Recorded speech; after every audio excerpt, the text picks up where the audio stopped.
Hello, everyone, and welcome to SmashBoxxTV podcast 603.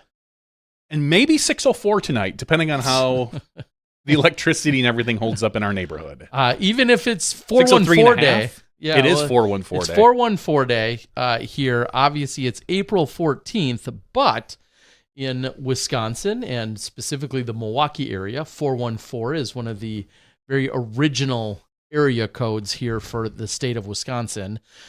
Way back when we were kids, 414 was our area code way up north, and it encompassed more or less half of Wisconsin. Yeah, a little more. Yeah, I was going to say you have to, a third regionally, but more like half the population. Correct. And it was 715. This is all stuff you didn't ask for here on the podcast. But it was 715, 608. And 414. And then eventually, as Milwaukee grew and expanded, and then up in our area grew and expanded, the Green Bay, Fox Cities, Appleton area, we then got the 920.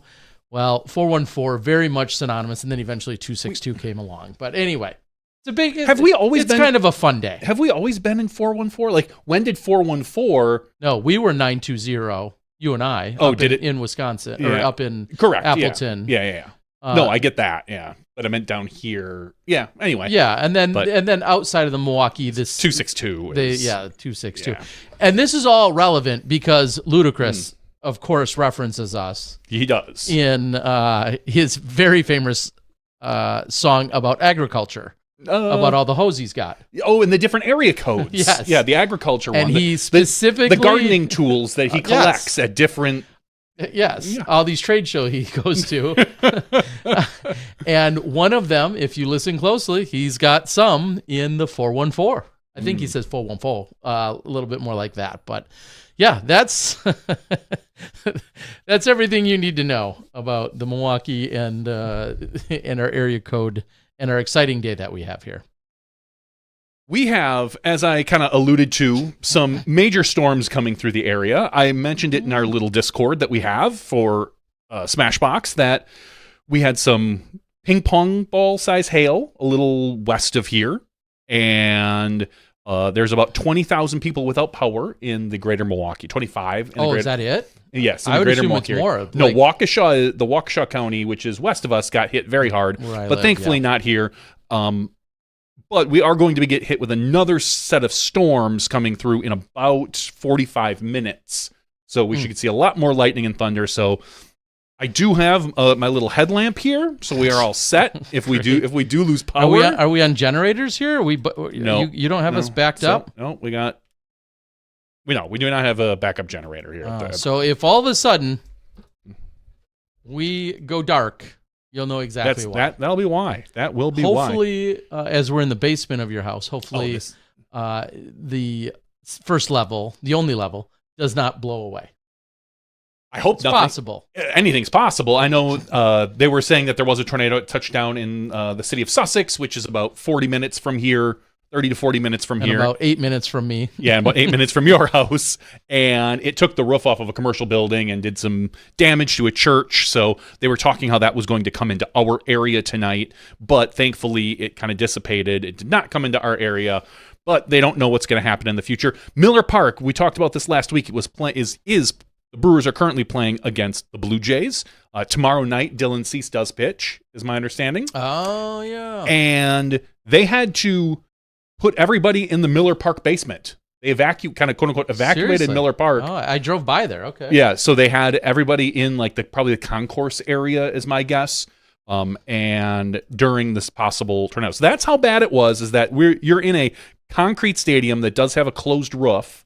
The roof is retractable, but it's not on fire. It's not on fire. The roof is not on fire, Terry. But yeah, so that's kind of what's going on right now. Do you know who was on fire this weekend? I was gonna say, I don't know if anyone had fire ants this weekend. That was the weekend before. I don't think so. Nicholas Antala. Oh, yes. That guy. This Finn is on fire. Yeah. This Finnish cowboy's on fire. I don't know. Yeah, played some good golf, and he did consistent golf. And I will be the first. Last week I was here, and someone asked about whether I would pick him, and I said no. Wow.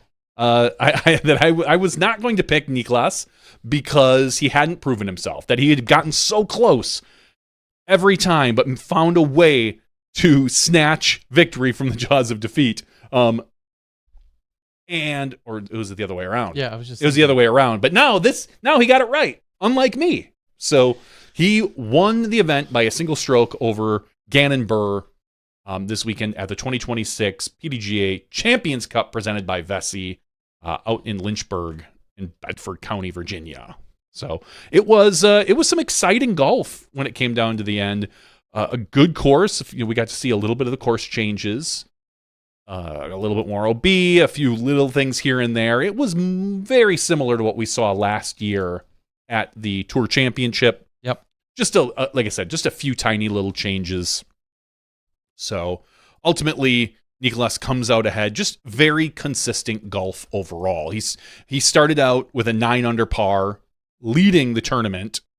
Yeah, by 4. Yeah, and have obviously had a hot round. But I think what was even more impressive than the fact that it was the hot round, it was 4 strokes clear of the field. Just think about the frequency in which somebody can come in on the MPO side and say they cleared the entire field by 4 or more strokes in a single round. Yes, it does not happen that often.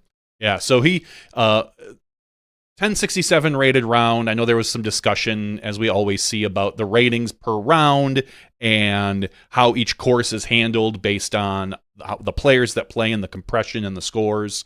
But ultimately, Niklas comes out with a 9 under par, follows it up with a 4 under par. So kind of tails off. He doesn't get hardly any in the back 9 on the second round, which really is where he picked up 6 of them on the back 9 the first round. The second round, 1. So that's really the difference between his 2 rounds, is that, and you could be playing almost identical golf and end up with those scores, because miss by an inch, you might as well miss by a mile sometimes on those courses.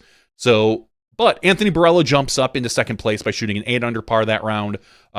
Ricky gets a 6 under par along with Gannon Burr. At the end of your second round is basically the only players you're going to see for the rest of the weekend, because they did not let go of that lead card.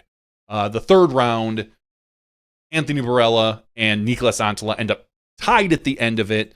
Anthony starting to get hot, not getting much in the back 9. He started out, but then those last 5 holes went quote-unquote cold, which there are some easy, I'm putting easy in quotes here because easier for them, not for me. There are some easier birdies out there for them to get. 18 isn't crazy tough. 17 is almost a must get when you're at the top of the card. 16 is tough, no doubt. 15, whatever. But by the end of the third round, Niklas and Anthony Barella were 3 strokes ahead of Gannon Burr and Ricky Wysocki. So they were both tied at 1, and Gannon and Ricky tied at 3. In third place. And we get to the final round. And unfortunately for Anthony, he just comes out of the gate limping. OB after OB. Hole 1, as we saw, he couldn't get it done. He had, he shot, I think it was did he have just 1 OB? Yeah, 1 OB, but took a 7. Couldn't get in from scramble. 2 C1X putts. Just, unfortunately, really almost felt like he took himself out of contention after the first hole. Yeah. And he didn't, thankfully, because he fought back. But it felt like he took himself out because of how well Niklas had been playing, especially when Niklas birdies that hole. And then birdies hole 2. And then birdies hole 5 and hole 6. AB was just kind of, he could not catch up. And then we get to the back 9 where Niklas makes a mistake on 14 and kind of opens the door a little bit to Anthony and Gannon. And it got within like 2 strokes. We get to hole 17. Niklas and Gannon both birdie. AB was it on hole 15? He almost eagled. He almost threw in a putt for eagle. Right. And I think on hole 17, he threw, it looked like a 40-foot kind of little flex shot, or maybe it was 50 feet. It's hard to tell on camera. Just barely off to the right on it to miraculous putts that were so close. But, those two or even one of those drops, and we have a completely different scenario going into hole 18. But Nicklaus was able to go into hole 18 with a 2-stroke lead, and that really forced Gannon and Anthony to have to do something special. Nicklaus puts it in the middle of the fairway, which really kind of sealed the deal. If you put yourself in a good position on 18 off the first throw, it's much harder to go OB on the second throw. Yeah, if you're able to throw an approach shot that you're just trying to get in bounds. Exactly. If you end up long left on 18 because you pushed, that is when I feel like you are more likely to go OB on the second shot. And you can go OB on the first shot, but because you're trying to force something a little bit further. But once he put himself in the fairway on 18, it was there was no chance. Gannon Burr puts one in the middle of the fairway, and Anthony decides to go for the hero shot, because why not? And throws this giant bomb Anheuser that ends up flipping over, which I don't think he meant to do.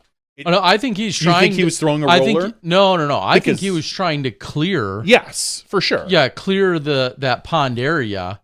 And I think that requires something that flips up and turns right and then just keeps going. Because I thought I heard in the broadcast him actually literally say, I flipped it when he threw a big bomb. So it turned over more into almost a roller, and it hit the culvert in the ground and just stopped. He needed to put less on it. He needed to put less turn on it. Sure.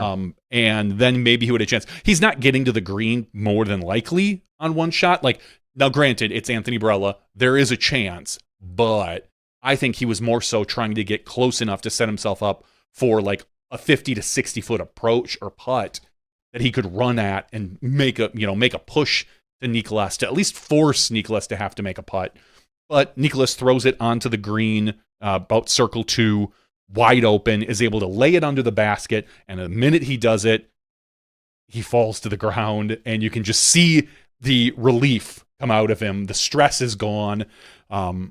It's so funny to me, and obviously we've seen anything can happen, but the fact that was the shot that he felt locked it, when I felt like it was the shot before that, once he put himself in. Yeah. And again, he only has to lay up a 40-foot putt. Anything could happen. It could grip lock, he could nerve, he could catch a weird tree or a roll. Pop up off the pole koozie, catch edge, and then somehow magically roll. Yeah, I just don't feel like any of those things. You don't want to No, I understand. If he had an extra stroke, then maybe. I get another stroke, then I could see him doing it after a second. But the only way he did so when appropriate. I agree. I just felt like the only way things were going to go really south for him is some sort of weird choke grip lock thing that happens on that putt. That somehow he juices it when he's trying to lay it up, or he comes up way short and I'm going to try to slide it up there and I hit a root 20 feet short. Something weird like that is the only way I saw him losing after that approach shot. But either way, was able to tap it in. Gannon and Nicklaus and everyone is congratulating him. All of his Finnish boys come up and give him the big, hurrah. I felt that was very appropriate and well earned and deserved. The entire country of Finland was probably cheering at that point if they were awake. Yeah, and I'm guessing plenty of them stayed awake, and I don't have any of the specific analytics as to and demographics as to people watching and IP addresses and whatever else. Not yet. But how many people do you think, how many disc golfers in Finland, if you just had to take a guess, how many stayed up to watch the finish, the finish of that event?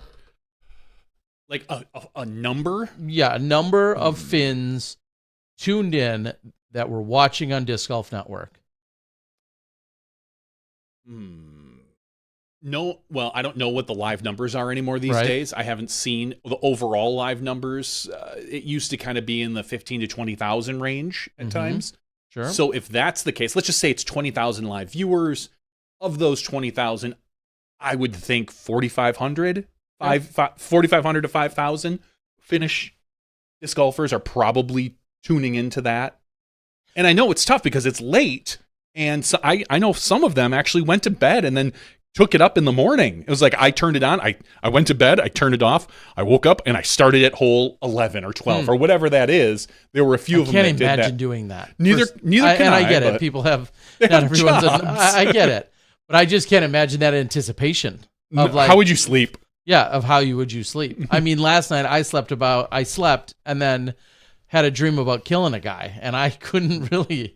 I couldn't get back to sleep till later. But that's easy for there, Dexter. Story. Maybe it's an after show story. It was so electric, and the fact that obviously going into it tied for the lead. It's not like he was in third, and you're like, well, who knows if he'll pull it off, this and that. Of course, you wouldn't know, but he tied for the lead going into that final round. Oof. And then the very first hole happens, and now all of a sudden he's got 3 more on Anthony because he birdies and Anthony doubles.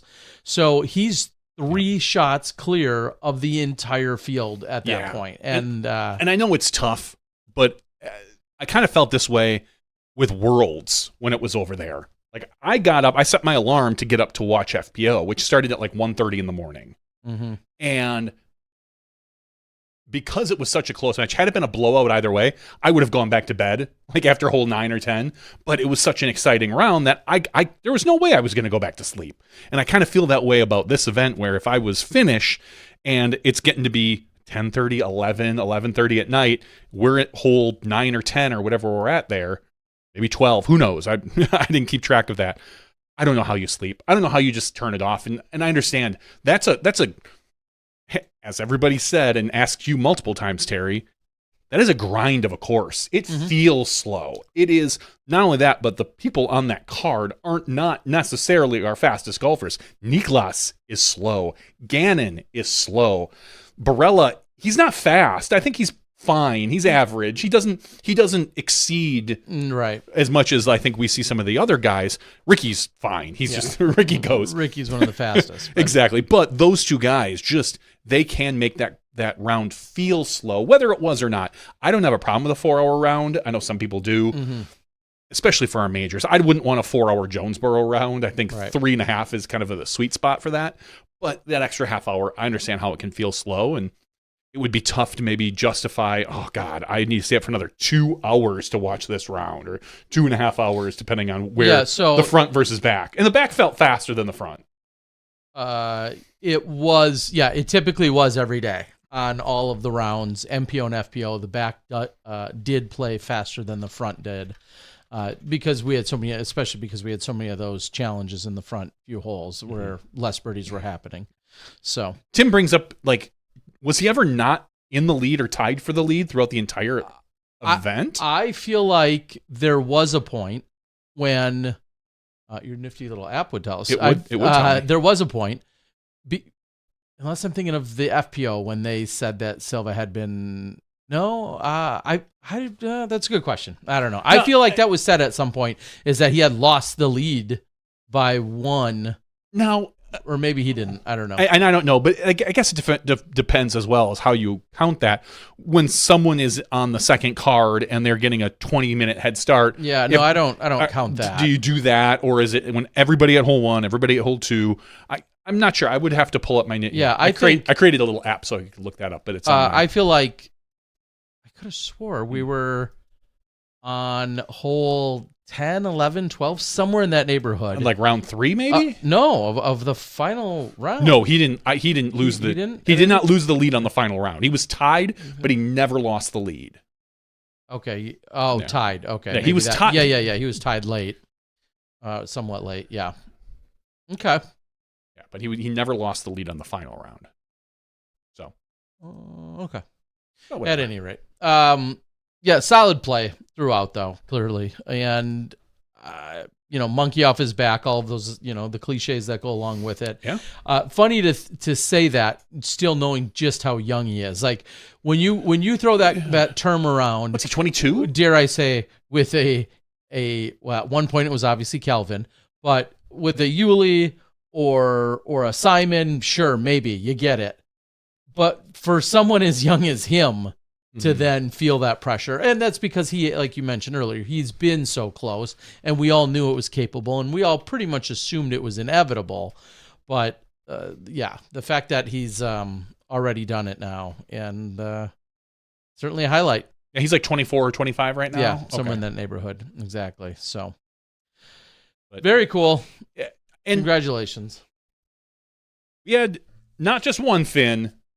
They came to the United States and took names. They finished us off. They did. The FPO. Another great battle between Henna and Silva. And it didn't play out the way I think a lot of people thought it was going to play out. Because I feel really? like a lot of people thought it was going to play out as in Henna's going to fold because her putting is going to leave her. And Silva is just going to dominate with a good round and win. And that it'll be whatever. But that's not what happened. Silva did win. But Henna kept up and she played and she was in it until the end. Like, they were tied going into 17 when, unfortunately, Henna just, she threw a bad approach, like, and couldn't complete the putt and, ends up taking a par. Not on 17. Or no, not on 17. On, is that 16? 15. 15. No, 15 she birdied. No, 15. There was, I forget the hole, but yeah, 16. Either way.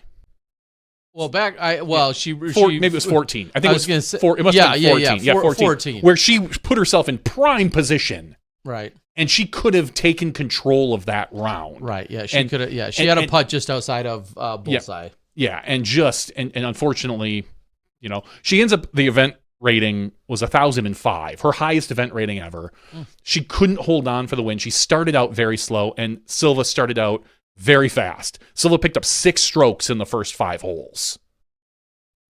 And I mean, what do you do? It's not like Henna was playing poorly on that course, but Silva was just on fire. This girl is on fire. Yes. And she didn't really slow down. It was insane. To put it in perspective, after 10 holes, as we're looking at the scorecard, after 10 holes, she was 8 under, birdieing, of course, 8 out of 10. Round 1, she had 7 birdies. Round 2, she had 6 or 7 birdies. 7 birdies. Round 3, she had 6 birdies. She had more birdies in the front 9 of her final round than she did in any individual round. Bingo. And I'm on the card. I'm out out there, and I'm like doing this quick math, and I'm looking, I'm double checking. I'm like, birdie. Holy, she's got more birdies. By the time she gets to the back 9 than she had in any other round, and we continued to speak the truth, which is the back 9 plays easier. And so that was just a testament to how good her start was. She was destroying the front, and she still had the back 9 where birdies come a little easier typically. Yeah, not only was she throwing well, but then in the woods, she was getting a few little extra kicks and rolls that went her way. And I'm not by any means downplaying her round, because she put herself in these positions and she finished off the holes. But it's hard as any competitor when you see someone just throwing perfect. And Henna, I felt, handled it like a champ. Like, she didn't ever seem to get flustered. She didn't ever blow up. She continued to play her game. She took those 2 early bogeys and then never again. On that final round, she got 5 birdies from hole 6 through 18 and just kept up, and she just couldn't catch Silva. Yeah, it was every time there was close, Silva picked up a stroke, and I just, what a fun round to watch. I give so many props to Henna and of course Silva, but those two, and they separated themselves because for a little while early in the round, there was kind of some thought that Onskagen started out birdie, right. And then Holland Hanley, she's a few, she's a card behind, and she started out with a bogey, but then she went birdie, and she was starting to rack up birdies. People thought that if maybe Silva or Henna would come back to them, it never happened. They didn't even give them a chance. No. Which, good.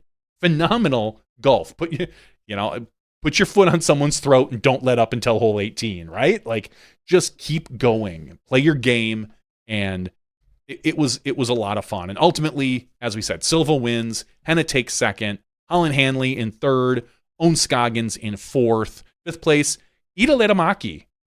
Another great story. She came into that round in fourth place and just, got a bunch of birdies, but unfortunately racked up a bunch of bogeys. Yeah, and the triple bogey to start. Kinda. Yeah. But that's hole one is kind of like that. I don't understand hole one, how the players play it. I would love to be there because from the couch, everybody is screaming the same thing. Throw a putter or a mid right up the middle. And a lot of these women did that and then would mess up the second shot. The men just seem to mess up the first shot every time and then the second shot sometimes. Mm-hmm. But from my couch, which is where a lot of people are watching, that hole looks simplistic. Yeah, the problem is, Like, as wide as I feel like that fairway looks wider than it is because you compare it to the other 17 fairways out there. That too. So it looks like it's only 35 or 40 feet wide. Mm-hmm. It is not that wide. So just go out and Mm-hmm. Position yourself with a 35 or 40 foot fairway, and then try and throw a shot 200 feet under major pressure, and you can understand. Oh yeah, now, I'm not think questioning specifically of Ida Letamaki, and I think it was Ida during the final round.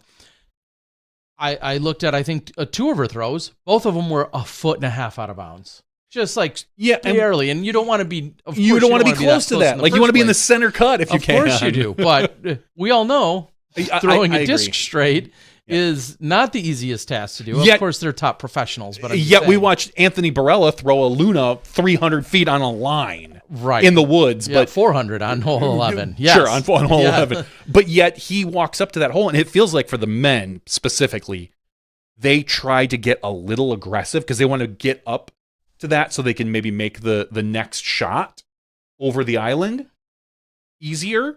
And the further they push, the harder it is to keep your disc straight. We know that. Right. It's going to hyzer off or going to flip over because you're putting more power into it. So rather than throw your putter, what I guarantee you put these guys in a field with 50 putters and tell them throw it 200 to 250 feet straight ahead. 95% of those putters are probably within 10 feet of each other. Just cool. It's not everybody, all those guys have the capability to throw a putter straight ahead, but you get just that little bit of major nerves and a little bit greedy because you want to pick up that stroke. You know you can do it. You've done it in practice. You get that 4. Like, that 4 is possible. You throw it in the middle. You throw it in the middle of the next one. You pitch it up and you drop it in. We saw Nicolas do it. We saw Silva do it. We saw Owen Scoggins do it. If Owen Scoggins can do it, anybody can do it on that course as far as distance. But just the act of doing it is very difficult. Right. So in that particular instance. So Ida Letamaki in 5th place. Congratulations. I didn't have a lot of high expectations for her because of her age and how she performed at Throw Pink when she came overseas here. She had obviously her great showing at Worlds, but then came to Throw Pink and really just didn't perform. And I felt like there wasn't much pressure on her, thankfully. And so she showed up. So I was really happy to see that. I'm going to mess up this name. Cynthia.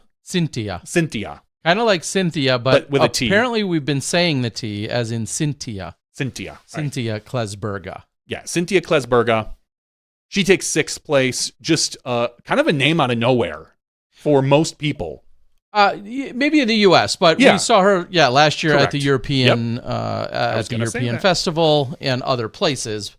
And I don't know exactly how tall she is, but she's tall. I remember like looking up to her as she was really warming up. Yeah, she is. I need to get a high five from her. She is. I'm just gonna guess, and I don't know if it's out there anywhere or that it really matters, but I'm gonna guess I feel like she's got to be close to 6 feet. Okay, my wife is 6 foot, so she's tall. Definitely. All right, good. And if I ever run into Cynthia, I'm going to get a high. A high five that you can't reach, Terry Miller. I only say this because I met her and talked to her briefly at the European Festival last year, and I don't know why I didn't remember being that tall, but yeah, she's. You were probably wearing heels. I was. Your lifts that you wear. Yeah, that's what I do when I go to Europe. It's a totally different wardrobe over there. Let me tell you. It's the culture, right? It's just all part of the culture. We'll say that. In a tie with Cynthia was Evelina Salonen, who kind of did the Evelina thing, threw really well for the most part, and had some issues on the putting green. Sometimes she would putt well, you'd get excited, and the next time, she would walk up and miss a 25 footer. It's just kind of Evelina things. Tie for 8th place between Paige Pierce and Missy Gannon and Macy Veladiaz. Macy, who was on the lead, no, she was on the second card on that final round, in 6th place, dropped down a few spots, shot a 2 over, just couldn't get anything going. We saw I think she had a rough 3rd round as well. Is that where she fell? Yeah, she was, I think, on the lead card going. Yeah, she was on the lead card going into the 3rd round, right? And then she fell off the lead card for the 4th round. But just a good showing in general for Macy. I'm sure she wants, as they all do, want to do better. She had a few mistakes I feel like you could easily clean up, and that's kind of your top 10 in FPO. Was there anything out there, Terry, that for MPO or FPO, any finishes or anything like that shocked you or surprised you? People that missed the cut, you're like, holy crap, how did they miss the cut? I mean, you look at the fact of how that course plays and what has been, now that we're in the 4th, 5th event of the year for most of them. Now, I think it's fair to say someone like Jessica Gerthy, who just came off of the Queen City event and had just won, and clearly is good in the woods, and always traditionally has been. She was going to be my kind of I was a little surprised with her forehand backhand and combo. Then I think specifically this year, you could look at Lisa Fakis, who I feel like has gotten off to a pretty good start specifically this year. You may not necessarily have said that last year, but Lisa has been above average for herself this year. She has, yeah. I don't consider Lisa a superior woods golfer. Not necessarily that, no. But I'm just thinking in terms of riding overall 2026 momentum. Yeah. That's where I point to that. So if someone it would say, oh, Lisa's been kind of playing warm to hot or whatever these last few months, I'm going to keep betting on her. That wouldn't surprise me. No, I get that. Danny, Clyde, and Hart actually did get an ace, as we talked about a little bit, so that was pretty cool. Congrats to her. But no, I don't know if there was any major upsets there or things that were crazy. On the MPO side, as you're reading down, I mean, it's so insanely competitive that when somebody doesn't make it, I'm like, I get it. Yeah. There's no one I'm looking at and be like, man, there's maybe some people are a little more surprised than other.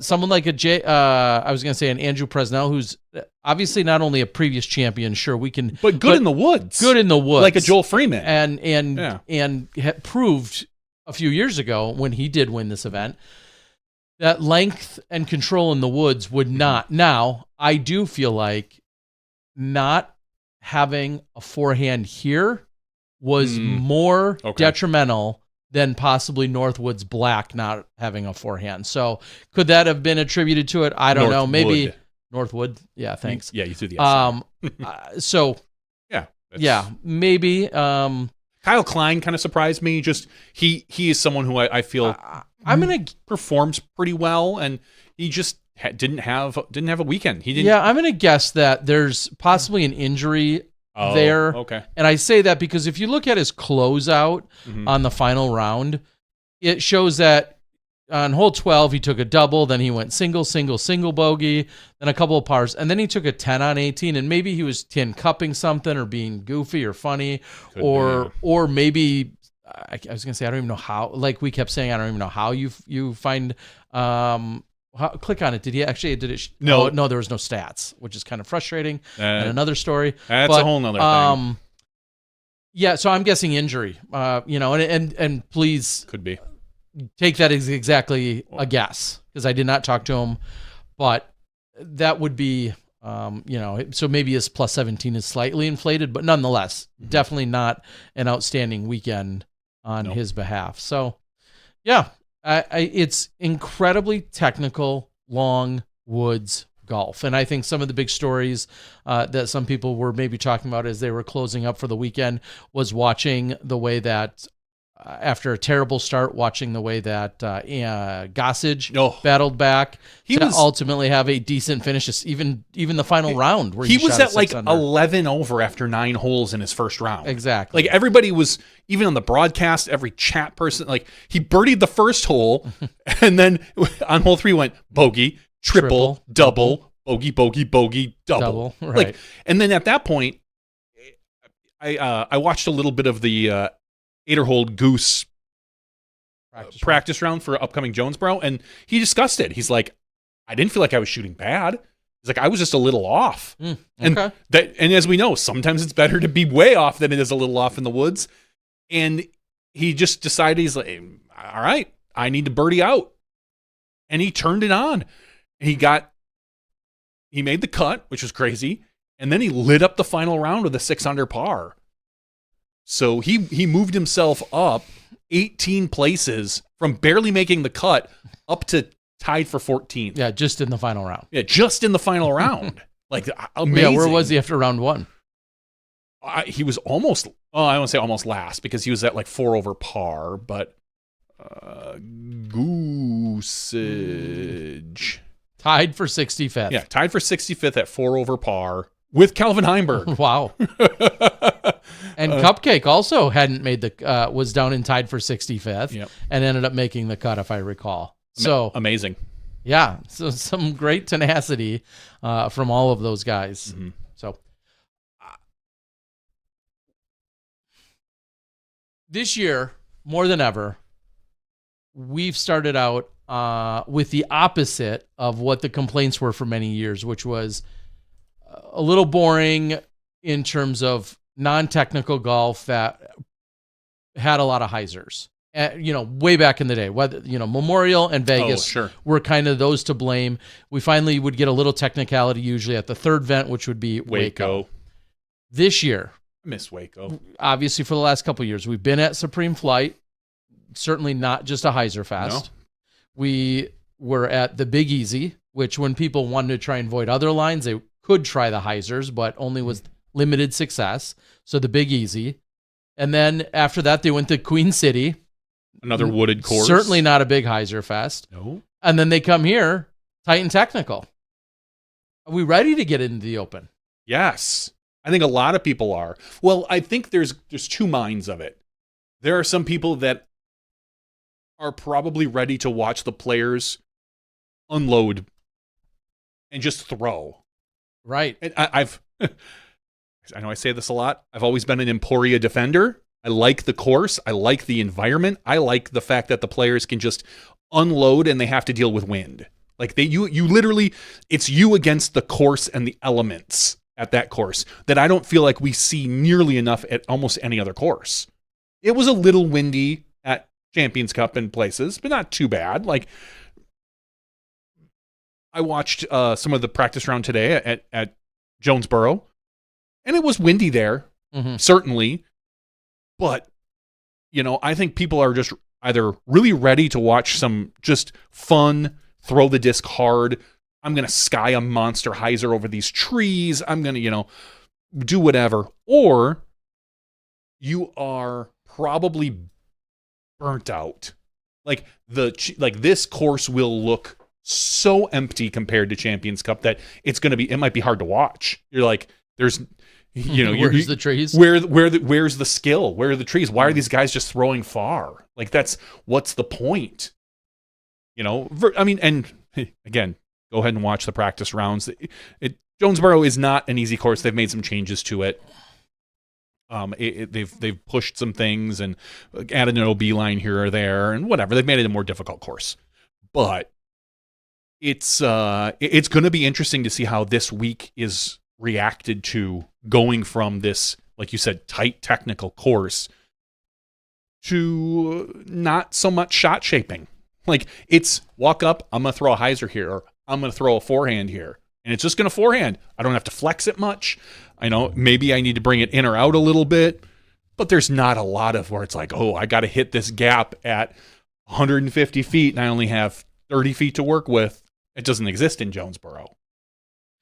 I did have a brief conversation with Brad, our tournament director, Brad Peets, for Jonesboro for this weekend, and it was a very brief one. So I didn't have a pen and paper to put down all the notes, but he kind of echoed what you said in terms of players are ready to throw some shots, and now fans may or may not also reply. I think they probably are also ready, because as much as we all love wooded golf, and most people do, and that's where it belongs, and that's our roots, and technicality is fun and challenging, and I get all of that.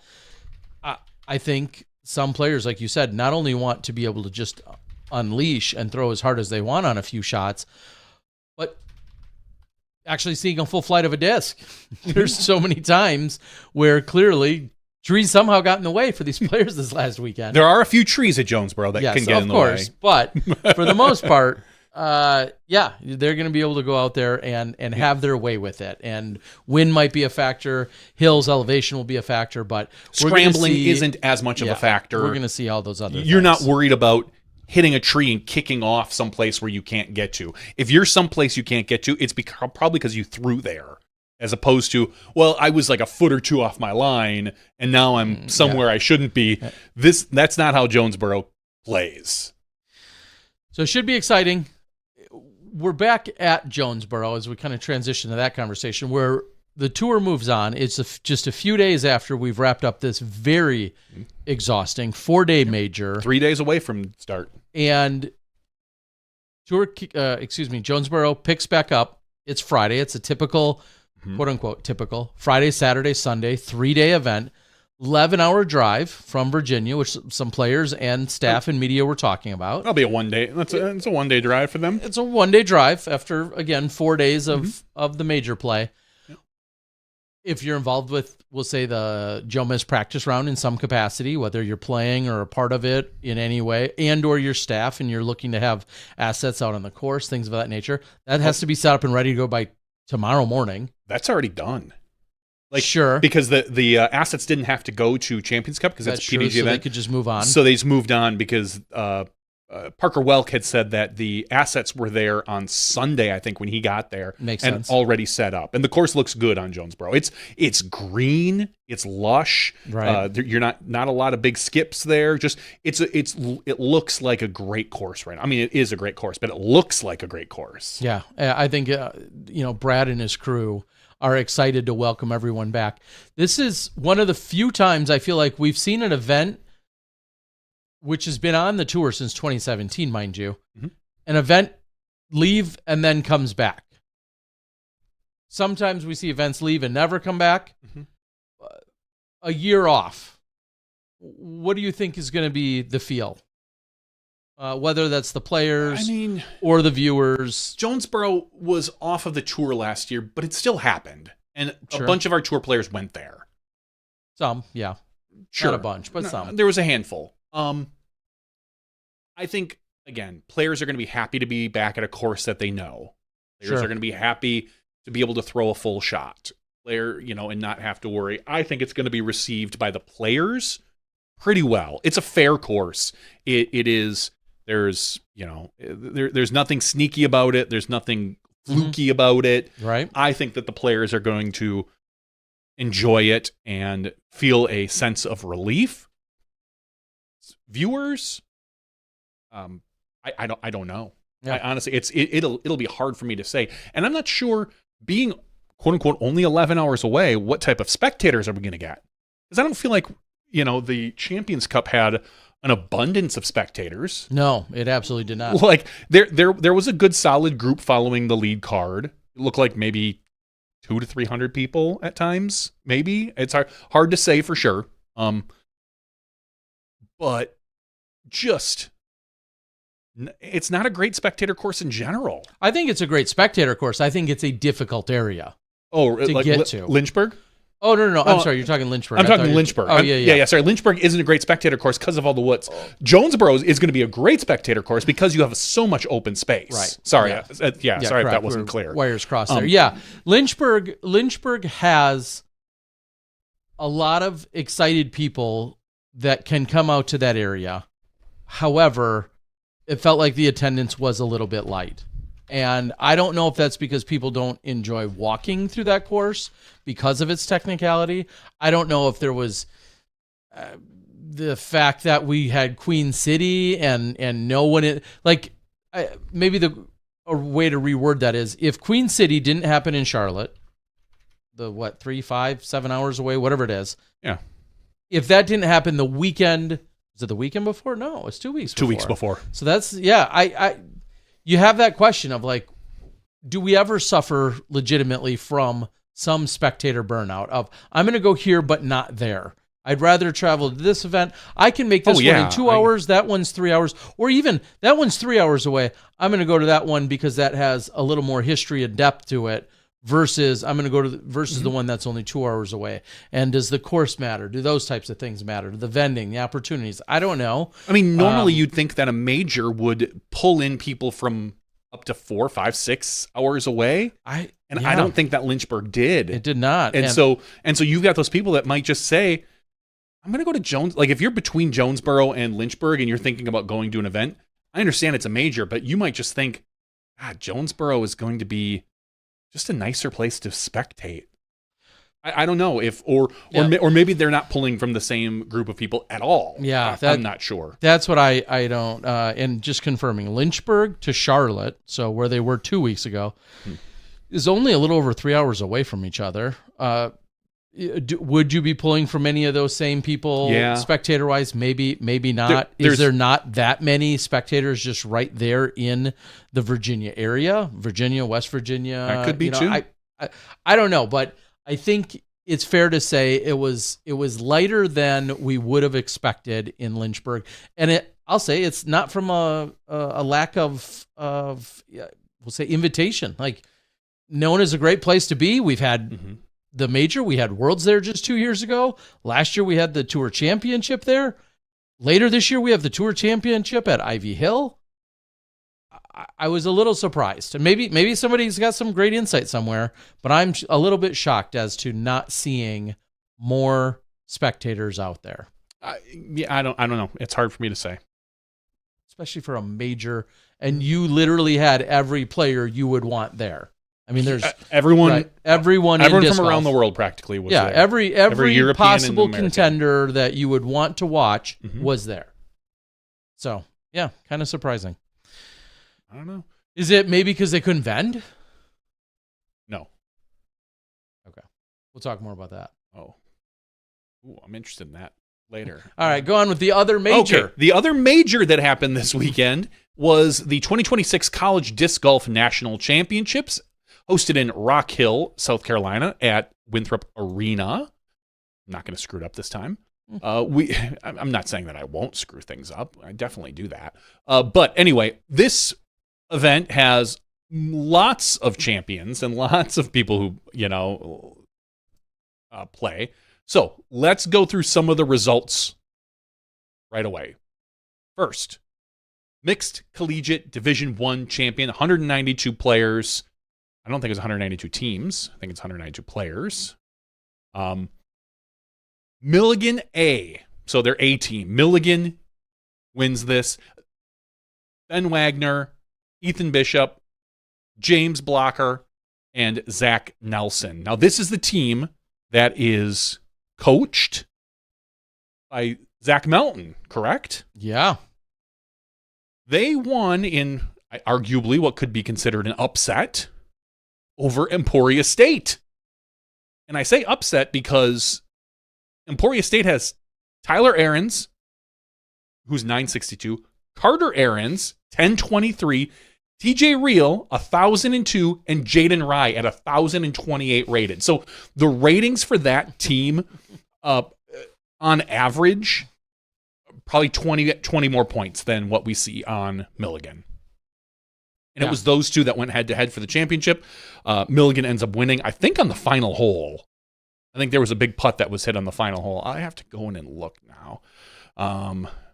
No, I'm sorry. They both birdied. That was on with one of the other teams. That was one of the other ones. Okay, One of the other, yeah. They both birdied the final hole. But Milligan and Emporia State, just two great college powerhouses. Emporia State, as we know, coached by Eric McCabe. EMAC. So I wonder, Zach Melton, a DD-sponsored player, going up against EMAC, a DD-employed person. I wonder how that went over. I wonder how those two are. There was a little side bet maybe going on. I was just going to say, without even... You knew already, no matter what, there was some major trash talking. Oh, behind the scenes. Because that's what Zach does best. He talks trash better than he plays golf. Oh, yeah. So, he was already all in on that, and rightfully so this time. Yeah, he won. He won. That is that's something he'll have under his belt forever as that coach. But more importantly, the players. Ben Wagner, Ethan Bishop, James Blocker, and Zach Nelson. Congratulations. In third place was NC State. Fourth place, University of Minnesota Duluth. And in fifth place, Mississippi State. So that is your mixed collegiate Division I. Now, the women's collegiate Division I, much like Finland, we got a sweep. Milligan Lady Buffs win this one. Ari Tim and Grace Sanderson win by a single stroke over Liberty University Flames. Now, Liberty out of the Lynchburg area, right? Yeah, right there in Lynchburg. Right there in Lynchburg. So they got to leave. And maybe that's why we didn't see, 20 more spectators, because the college team went to the championship. True. Mm-hmm. So I believe that was the one. This was the one that came down to the final hole? That came down to the final big putt to ultimately win it. Yeah, so if phenomenal. I recall. Phenomenal. Yeah. So congratulations, Milligan, taking out Liberty State or Liberty University. And Liberty is a powerhouse as well. They perform well every year at the collegiates. Third place, Western Michigan, tied with Emporia State Black. Fifth place, Emporia State Gold. And sixth place, Eastern Mennonite University. So that is your women's collegiate Division I. Division II, Emporia State wins this one. In the mixed collegiate Division III, Liberty takes this down. You can just already see. I'm sensing a pattern. Are you, Terry? Me real smart in college, and some of these stats are showing me patterns. So that is your college disc golf national championships for the team event, I believe, as well. There's the singles event. I know that Jaden Rye. I was about to say, I know Jaden Rye won that. I did not see. Hold on once. In the singles collegiate. Let's look at the singles for the singles, the FC1, MC2, and MC3. The women's collegiate Division I. Illinois wins this. Amy Betcher. Besting, Liberty University. Is that Carney? Cami. Oh, yeah, that's an M, not R-I. Yeah, Cami Burdick and Abrielle Smith. So that is your second place in the women's collegiate one. In the mixed collegiate Division II, you've got Jacob Visser wins this one over Isaiah Esquivel. Mixed collegiate Division III, Kyle Kriekhaus. I'm going to mess it up every time, Kyle. Someday you'll be on the show, and I guarantee I'll mess it up because you're a great player and you're going to make it on this show. I guarantee it. Kyle bests Devin Saucedo from University of California.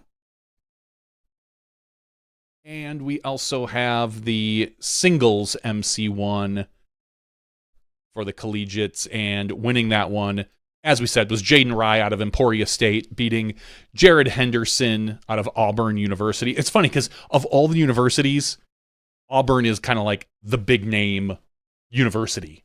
Like that's just the kind of the big college, Auburn University. Nobody is thinking things like, Emporia State or, Milligan or Liberty for most of your big college things. But Auburn, you definitely see that. So congratulations to Jaden on that. And that is that's all your college national champions. Nice. Terry. Congrats to all of them. Yeah, very cool. Insane weekend in terms of so much golf going on down there with all of the players. And then, of course, as we all know, the Masters was taking place in terms of that ball and stick type of golf. And plenty of golf to watch one way or another. I'm waiting for post-production on the Masters. On the Masters? So don't spoil it for I didn't me. watch any of it. So I watched Ricky and Hammis look at Hammis's phone a lot. So if that counts as watching golf, I know that was definitely happening for them. Yeah. Quickly reading off the board, just a few things that Tim says. Bummed University of Cincinnati struggled after 3 great years. Yes, certainly. And Collins says Oregon State couldn't even attend due to funding problems with the university, which certainly sucks because I'm just going to guess or assume Oregon usually puts together a pretty good team, knowing the kind of golf and the people that would be part of it. That's unfortunate when those type of situations come up for these teams that aren't.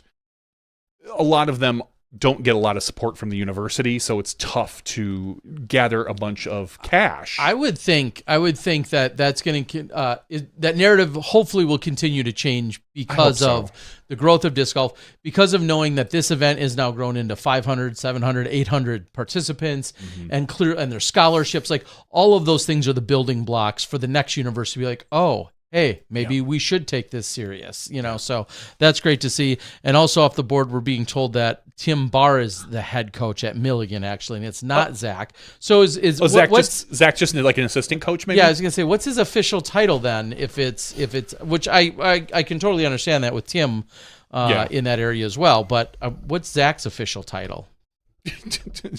Water boy. I don't know. And then he also said a Milligan woman hit a 55-footer on hole 18. Yeah, that was part of the ones that we saw on social media. Absolutely awesome to see the drama and the chaos and the excitement and the uproars and the triumph, defeat, all of that breaking through at every different level, including over there at the college scene. So congrats to them. As you've wrapped up that, one of the other pieces that I will let me also give a disclaimer here before I even talk about it. Oh, good. Very limited in terms of what I actually consume for chatter about this outside of the headlines. And so with that little disclaimer, I did see the post by Greg of Ideo. Yep, I saw that. Who had a disgruntled? Is that a disappointed? Disappointed and slightly disgruntled, probably frustrated explainer video where he stated that Ideo was not allowed to vend at this major because Vessi was the title sponsor. And it's funny that we see things like this creeping back up because we used to see this amongst the manufacturers. Like, oh, this is an Innova event, so Discraft can't come and sponsor. They can't come and vend. Yeah. Sorry, not sponsor, but vend. We saw that at different majors. That has kind of gone by the wayside now with most of our majors, that everybody is invited from the manufacturer side. Now, you're paying money to vend and all this other jazz, but USDGC is a great example. That for decades, I was going to say, you'll go back 5 years and you would not catch almost any other manufacturer. It was such a shock one year when I think the Players Pack had a legacy disc in it. Right. It was like, what? Right. And now we see a lot of cooperation. We see the Players Pack have a really cool Discraft disc, a great Innova disc, a fundraiser disc done by Discraft. It's just dynamic discs involved. The manufacturers, I think, are getting over that hump, especially for the majors. And now we're seeing this amongst the outside sponsors. It just feels like we took like a slight step backwards. Is that? My take is I'm okay with it as a title sponsor in a very niche subset of disc golf. Disc golf shoe. We don't have 100 companies bringing disc golf shoes to us. And I'm not saying that would necessarily make it better, but currently we don't. So if a title sponsor is going to come along and drop serious coin, whatever it is, yep, for the right amount of money, I can understand. Serious coin, I have no problem with them having some exclusivity in a very niche market. Would it be any different if you were the company that makes the ball disc retriever things, the Max Retrievers, I think they're called, and you made a disc retriever and you put up 5 figures to some degree, 5 figures, and you don't want other disc retrievers vending at that? Like, that's even less niche, in my opinion, than shoes are. I get that. I personally, I've had in the past, I've had conversations. IDEO has been kind to me. I haven't had nearly as much actually interaction with Vessi, although I do know some of the players over there, or some of the key components. I personally, and I don't care if it's if it's an unpopular opinion to some or not others or whatever, if you're putting up that kind of money especially in a niche spot, and that's what was worked into the contract, and that was approved by the TD and then the sponsors that were involved. I'm okay with it. Does that open up? Are you okay then with the USDGC if Innova puts up enough money saying nobody else can vend? Yes. Okay. I'm okay with that. Like, I understand. There's if they want to, they can. I don't think it's in their best interest. I don't think so either. I'm just extrapolating. But if they want to, absolutely. Yeah. And they did for decades. For decades, I understand. Literally for decades. And now they allow others to come and do some vending. The event allows others to come and do some vending. I don't know. I wish it weren't the case, but I can understand the cost and what you put into it. And again, I wasn't on site. I don't know if they had a huge shoe vendor tent.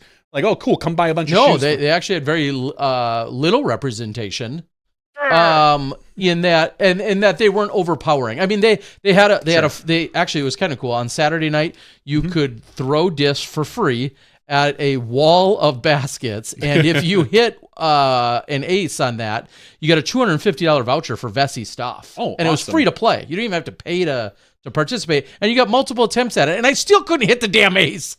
But you could throw at this wall of baskets 200 and some feet away, 250 feet away maybe. Couldn't reach. That was the problem. No, I couldn't get it there. I threw a couple really embarrassing shots, but I had a few that got past them. And nonetheless, I should have hit one, and I didn't. Yeah, you'd think I'd be nothing more makes mad. Terry more mad than losing out on something free. Yeah, no kidding. I'm so cheap.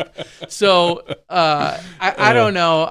I guess it's not a fair analogy. It's not, and I know, and I didn't think about a ton of analogies yet, but I was just thinking about at Miller Park. Miller Brewing.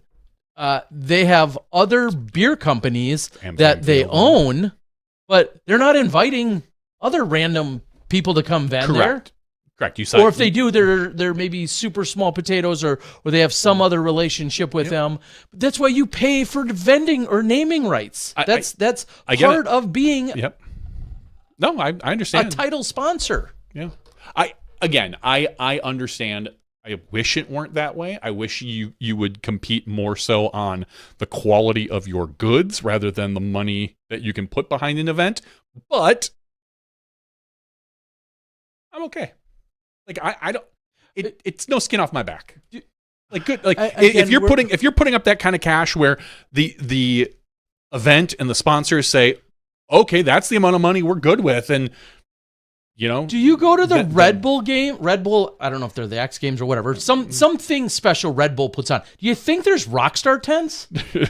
Probably not. No, there's just not. Yeah, you don't have, and it's not like. And if they did, fine, more power to them if they wanted to. Let's extract. But they're not being like, hey, Rockstar, why don't you come hang out and put up a tent at our Red Bull games? Let's extrapolate to something that's never going to happen.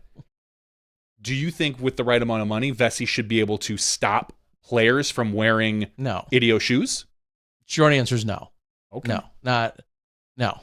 That to me is definitely an overstep. Hey, because in things like the NBA, you're forced to wear a specific brand. You're forced, Nike, Reebok, there are official jerseys or shoes. Exactly, you have requirements that you have to wear for your sport. So if Vessi showed up with a mill and it was like, hey, you all have to wear Vessies, or even you just can't. Yeah, you can't wear Idios. Yeah, you can't wear any other brand. I mean, or we have a bunch of Vessies here. You have to, you pick one. You have to wear. Sure.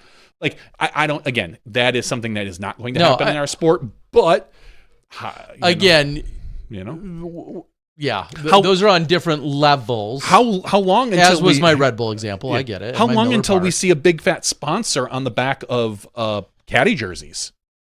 If quote unquote Innova wants to be sponsor of something, I want to be the caddy jersey sponsor. And so, caddy jerseys provided by Innova. And you have to wear those even though you're a Discraft sponsored player. That gives me a good idea. No, I'm just saying, I think does come down to who's.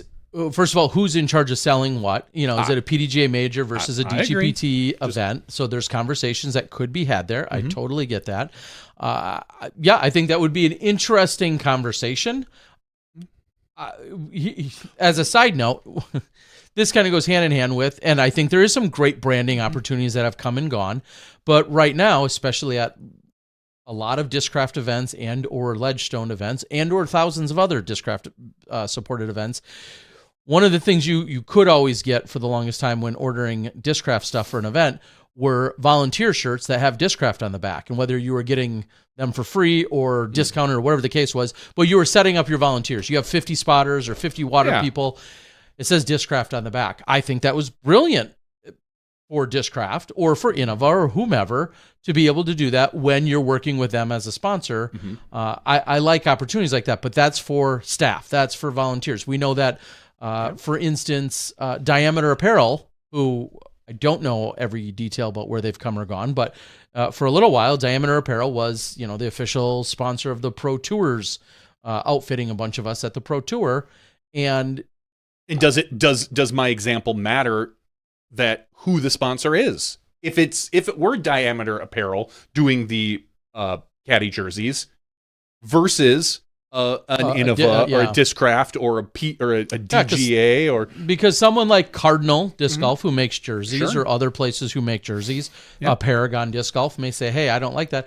I mean, at the end of the day, we have to see show me the money. I was going to say, we have to see what's available in the first place, or B, show me the money, or maybe it's in the reverse, show me the money, and then we see what's available. Those are conversations that can be had, but specifically when it comes to distance, I guess how I is could Sean paraphrase. Jack not sold caddy jersey sponsors? Here's what I'll say. I'll paraphrase this Sean. Or summarize this real quickly and say, I'm trying to think exactly how I want to word it. Oh, okay. No one is entitled to have representation at any given event. Would you love? I agree. Would you love that you have an opportunity and you'd like to see those opportunities fairly spread out and or relatively evenly offered up to a lot of people? Yes. I think in an altruistic world, you'd love to see that. Sure. But nobody's guaranteed anything. And I think that's kind of a life lesson. You're not guaranteed anything. Just because you can do something doesn't mean that you should. Or just because something's possible doesn't mean that you can do it. Like, it's an interesting, I don't want to call it an entitlement, and I'm not speaking just to Idio. I'm just saying, I make a phenomenal basket. Why isn't it used for the tour? Question. Well, I'm going to give them 18 of them. Well, that doesn't mean that I'm necessarily guaranteed to get that gig just because I'm going to give them 18 of them for free to use. Yeah. Like it's. Yeah. Tim brings up a good point that even though Idio wasn't there, they made that post. Some people did and didn't like it, but it got other people talking like us. It got probably a half dozen YouTube people and Reddit threads and whatever talking about how fair or unfair it is. So they got their little marketing bump out of it just by posting that. Now, again, some people like it, some people hate it. If I can understand, again, being a little bit disappointed in not being able to be there or having an opportunity to be there, which I believe was shared with him months ago, by the way. Yeah. I can understand that disappointment. I do. I totally understand, like, oh, that sucks. I'd like to be involved, but I can't be. I personally wouldn't have worded the explanation the way that he did. If I were doing it, I'm not in charge of anybody's shoe companies. If I were doing it, I would have went about it a different way. But it is what it is. What I just want to say is that at SmashBoxxTV, we will wear whatever shoes you send us. That's true. Now, a lot of times you can't see our feet, so hand shoes. I'm here for them. It's going to make it switching the show a little more difficult for me. But if Vessi or Idio or Solomon or whomever wants to sponsor my new hand shoes, I'm here to stomp on things. If you also, to be fair, if you really want that premium exposure, that I feel like giving better. Us shoes, or at least me, I know, is when you go to the foot section of my OnlyFans. That's when you can see there are some foot modeling pics that you may want to see, and some people want them with shoes. Yeah, but why would why would a shoe company support that unless you're taking off their shoe? I don't know. Like, check this out. Look how easy my foot goes in and out of this shoe. I don't know. I've been called a toe tease more than once. Yeah, that's weird, and I'm kind of gross, and I don't want to think about that. All right. Anyway, of course, there was one of the notes from this weekend. I did not dig into it more than seeing Craig's post on it. I knew it generated a lot of conversation, and that's fine. I just, the little that I could see, I was not fully on board with his angle, or I just kind of feel like, and it doesn't matter how I really feel about his angle. I guess I would say I just see it slightly differently. That's what's important, and to each their own. So, someone says, if it goes extremely that way, would you end up with Innova Tour, the Vessi Tour, the Barbasol Tour, as players sponsored by others just wouldn't show up to keep their sponsor? I don't think so. I mean, I would have to be extreme, and there'd have to be a lot of money in it. Yeah, you're talking like $10 million for each tour. Right. Literally like $10 million for each tour in order to support a tour and have players not go to the other tours. Like, it's just, and then even then you're getting a handful of people that don't show up, a handful of top players that don't show up to each of the other quote unquote tours. And you've got all these middle pros who aren't sponsored by either one, just jumping around all the different. Let me back up to another thought that I just had. It's just funny. As someone who often sees posts about where to buy shipping boxes, and then somebody will inevitably link to some random store on Amazon, and then somebody will usually tag me at some point because some people know that I make boxes and provide boxes. I understand Craig's perspective very much so. So let me be clear on that, in that he says, this is a shoe company that's made by disc golfer, or, by disc golfers in the industry trying to support disc golf and be part of the disc golf industry, where Vessi is, we'll say generically, a shoe company that has happened to find disc golf. So just like when the conversation about boxes come up, I often will go on to without trying to sound like a jerk, believe it or not, I will say, well, first of all, those boxes cost more than mine. So, I mean, just purely on that's one angle. Secondly, my boxes are made specifically for disc golf. And thirdly, you buying from some nameless company on Amazon is not going to do anything for you for the sport. Whereas if you're buying products from me, directly or indirectly, that helps to support the things that I'm involved with. How did this turn into a My Disc in the Box commercial? Very easily. I was going from shoebox to box. Yeah, I know. My shoe in a box commercial. No, but I do really want to honestly say, I understand one angle Craig's coming from of hey, this is just some shoe company that found disc golf, and he's saying, I'm a company that's specifically designed and here to serve the disc golf community. And I absolutely I feel for that. love and value that as well. Yeah. So, but you're right, and I don't want to beat a dead horse here because I think we've kind of gone over that. Move on. But no, in your defense, yes, you have one company that started for disc golfers and one that has found disc golfers. You don't want to turn away either one. Like, you don't want to be the guy that's like, oh, we don't need your outside shoe company because we have an internal company that does that. Even if the outside shoe company is a multi, $100 million thing, and Ideo, if they're lucky, they make $50,000 this year or whatever that number is. Right. I made it up. No offense, Ideo.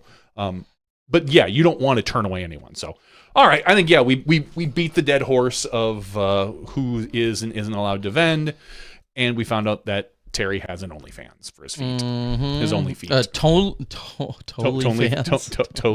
I don't know. Let's not. Yeah. You dig around on the internet long enough, you'll find what you need. I promise you that. Right.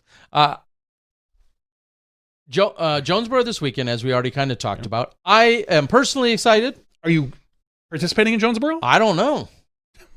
That's kind of tough. It's in a few days, Terry. Oh, yeah. I am. Okay. I honestly didn't know. Going to Charlotte. Oh, that's right. You're going to be at Brian Earhart's house. I'm going to Brian Earhart's for the first time. Maybe the last if it doesn't go well. If he doesn't want me there, him and his wife may, have second thoughts. Wouldn't blame them. Don't blame them. But them. I will be going to Charlotte on Thursday. And yeah, I'm excited. Also, if I buy some toilet paper, will you toilet paper his house when you leave? I don't know why not. Great. Sorry, Brian. I mean, I think that would be kind of fun. It would be kind of fun. It's been a minute since I've been able to do that. So one of the things that will be unique, and I kind of touched on it earlier, is the fact that this weekend we're going to have Sarah Hokum on the ground.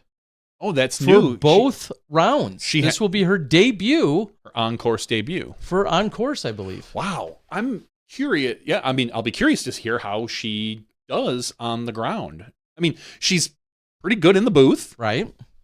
But on the course is slightly different.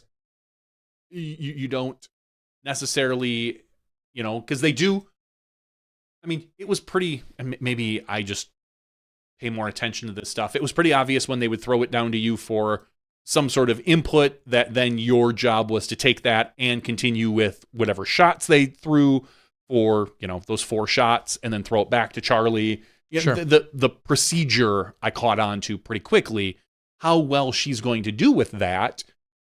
She's a smart cookie, but just hearing her on the course, I don't know. I mean, I'm assuming she'll be fine, but it's just nice to hear a different voice. I've said for a long time, you want to become, beloved, be the unique voice on the on-course because everyone seems to love you. Everyone's like, oh yeah, I love to hear that person because it's the only time they've ever heard him. Now, Sarah just got out of the booth. So I don't know if that type of love, so to speak, will flow over for her when she's on course. So I'll be curious to see that. Well, and she's going to have the unique situation of, even though I guess I just did it, and I know Perks and Brian do it, but not only will she be our first dedicated on-course FPO player or FPO representative, she's going to also be doing it on the MPO side as well. Which again, I hold no hesitation with whatsoever, and we've had women on course before, haven't we? I thought did we have Zoe briefly? Maybe I thought we had Madison. If she did, it was. I thought we had Madison Walker for one event. If we did, it was in an older iteration where the on course chemistry wasn't fully figured out with anyone because it was literally hardware issues and some of the challenges that we faced there.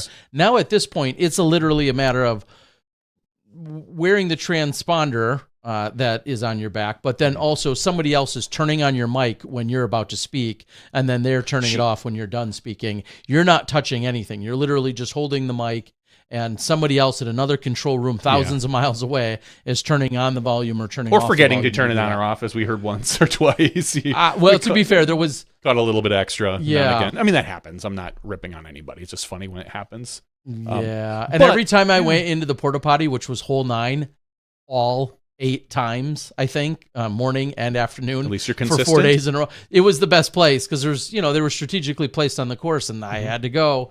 And with when you want to run to a certain spot and get ready for the next hole, it's like, yeah, that's the one where it makes the most sense because those same porta potties are also right there before you go to 13, but the walk from 12 to 13 is a little more direct.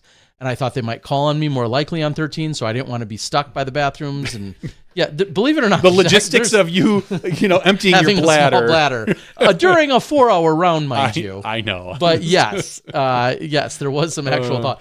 But the point is, every time I walked into a porta potty, I thought, "Oh God, I hope the mic is off. I hope the mic is off. I hope the mic is off." And you wouldn't turn it on. There's no switch on those mics. Oh, the mic doesn't have a switch like Right. some of the older ones did. And I didn't want to take off the backpack and set it down on the outside of the porta potty. You'd probably still hear something anyway. So I just wore it into the bathroom, and I was just like, I hope the mic is off. Yeah. And I'm sorry, everybody. I'm sorry for this question. I guarantee you like made sure to angle your pee so that it like hit the side and made less noise, just in case, like in the rare chance. I tried to angle the mic away more so in my other hand. I was more. I'm glad you're the only one holding that mic. Right. You just walk out and wash your hands. Okay. All right. Anyway, so Sarah on ground. I don't know how we got into this. Sarah, clean the mic. That's what we're saying. Yes. Wipe down the mic before you use it. Sarah will be out there in the mornings and afternoons. Brian Earhart and I then, he'll be doing FPO color and then MPO color, and I'll be the host for FPO and MPO. Oh, so it's like the same crew for like everything. Yeah. No change up. All right. We'll see how it goes. Darren is asking on the board, is there a way to know? There is no way for me to know with our current setup if the mic is live to the world, if it's hot, so to speak. We used to have a mic that had a switch, but then oftentimes you'd actually hear the switch kind of flip on. Click. You'd go click. And so they've been using a different microphone for a while now. So I think there's somebody, again, in a control room somewhere in their living room in their pajamas or not, that is, flicking a dial or moving a slider or something to turn the mics off and on. And Colin says that they need a tally light. Yes, ideally that would be great. The way the live views work, I think they have the tally option now, but I don't know if it works with the way that that the Pro Tour does the live broadcast. Let me be clear though, even if there is, it doesn't do me any good because it would be on my back. Yeah, you can't. Yeah, all you see is literally a microphone with a cord that runs to your back. Yeah, I just have a mic. Yeah. So, yeah. Yeah. No, that's so yeah, you're right. That would be great, but unfortunately, with the current system, which I'm excited for an upgrade someday. No, that'd be great. Now, you also, God, we're going so deep into this. You also kind of, last year, were using a cart to haul all that stuff around. Sarah is sponsored. She is a Zuka sponsor. I'm wondering if she's just going to load the stuff up into the cart. That's a good question. Especially in a course like Jonesboro, where it's not like Champions Cup, where you're probably rolling through a bunch of really, roots and woods, and it's just not exactly ideal for carts. Jonesboro absolutely is cart friendly. Yeah, I would absolutely recommend she uses the cart that I left in there from last year. That's, I guess, technically kind of my cart / the tours now. How sweet of you. Yeah, I would absolutely recommend, and I would have done it too if it were for the course. But as you just said, walking around New London, the amount of times the cuts on my legs from walking through and cutting through a few different areas in the woods and the trees and then the hills and the rocks and everything else that this course offered, I thought after a day or two, I'm like, I'm going to see how my back feels. And if it hurts, I'll switch to the cart. And it did hurt. And I was like, I'm still just going to fight it out because I don't want to try and drag this cart around this course. So I would certainly recommend that Sarah uses it, unless she likes something jabbing into her back the whole time, along with it heating up while she's relatively heavy. Yeah. So if she likes that kind of thing, then maybe on the production meeting, maybe just bring it up with her. Yeah, that's a good call. Just I'll make sure she be the friendly. Yes. So. And wouldn't the cart rattling be hard to filter out during commentary if she's walking? You don't normally. You try not to walk and talk. Although I know you do it, but ideally you're getting called on, in theory, when you're in a relatively stationary spot. And even if I'll say this, even if I was being called on, and it was a situation where I was walking, I would just stop. And then, most of the call outs to us are 20, 30, 40 seconds, whatever they are, a minute maybe, I would just stop wherever I am. The only time you would maybe consider where it was a challenge, which I actually handled up the hill at Toboggan last year, was pulling the cart up the hill on hole 2 at the Toboggan. So having the cart in my right hand and the mic in my left, and then doing the idio walk and talk as I was walking. But even that, we were walking up a hill, and yeah, it was fine. Okay. So I don't think that should be too much. The microphone is pretty good too. It's not going to catch too much rolling unless you're like really jostling. So, but either way, production talk 101. All right. So yes, that's Jonesboro coming up, and we've got a few events just back to back to back. And after Jonesboro, we go to KC Wide Open, I believe is the next event, and that's like literally the week after, right?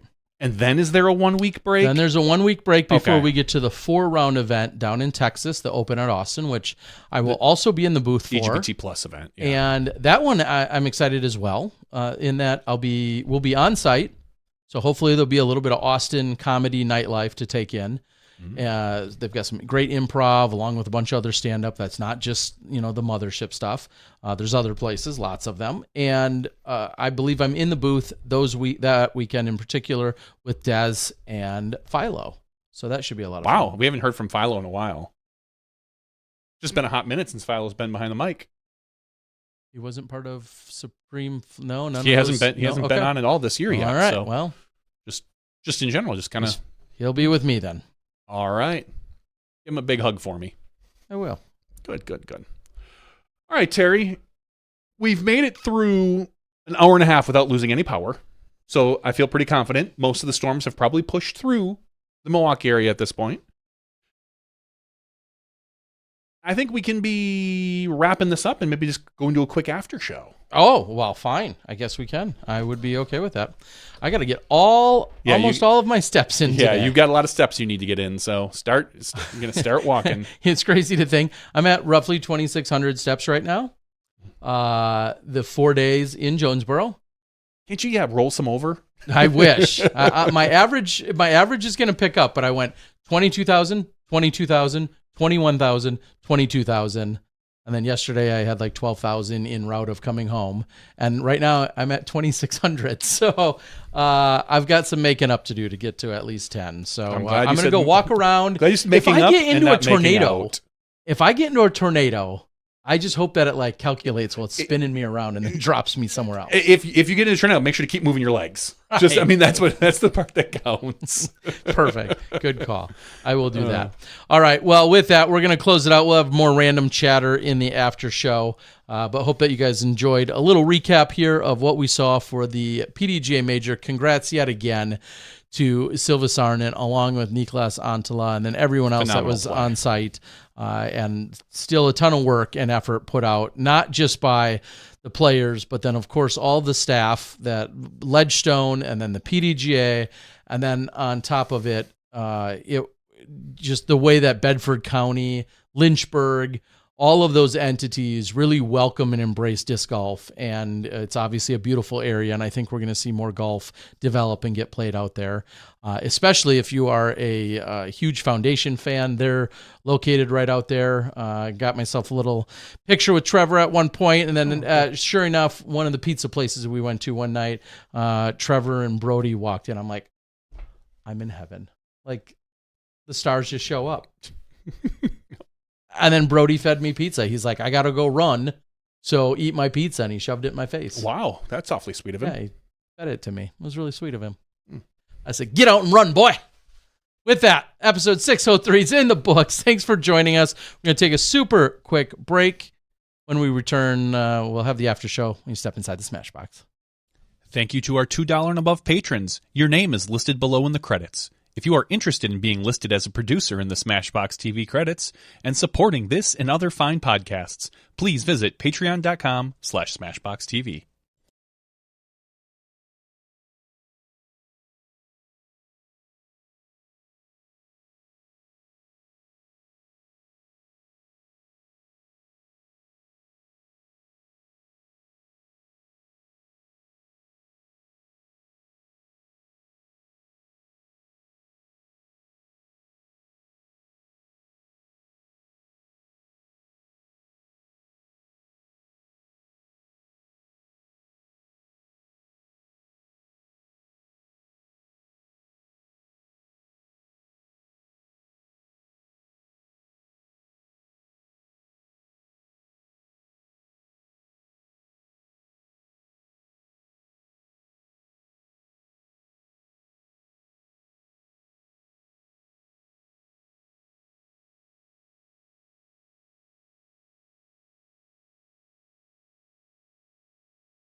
Hello, everyone, and welcome to SmashBox TV's podcast 603's After Show.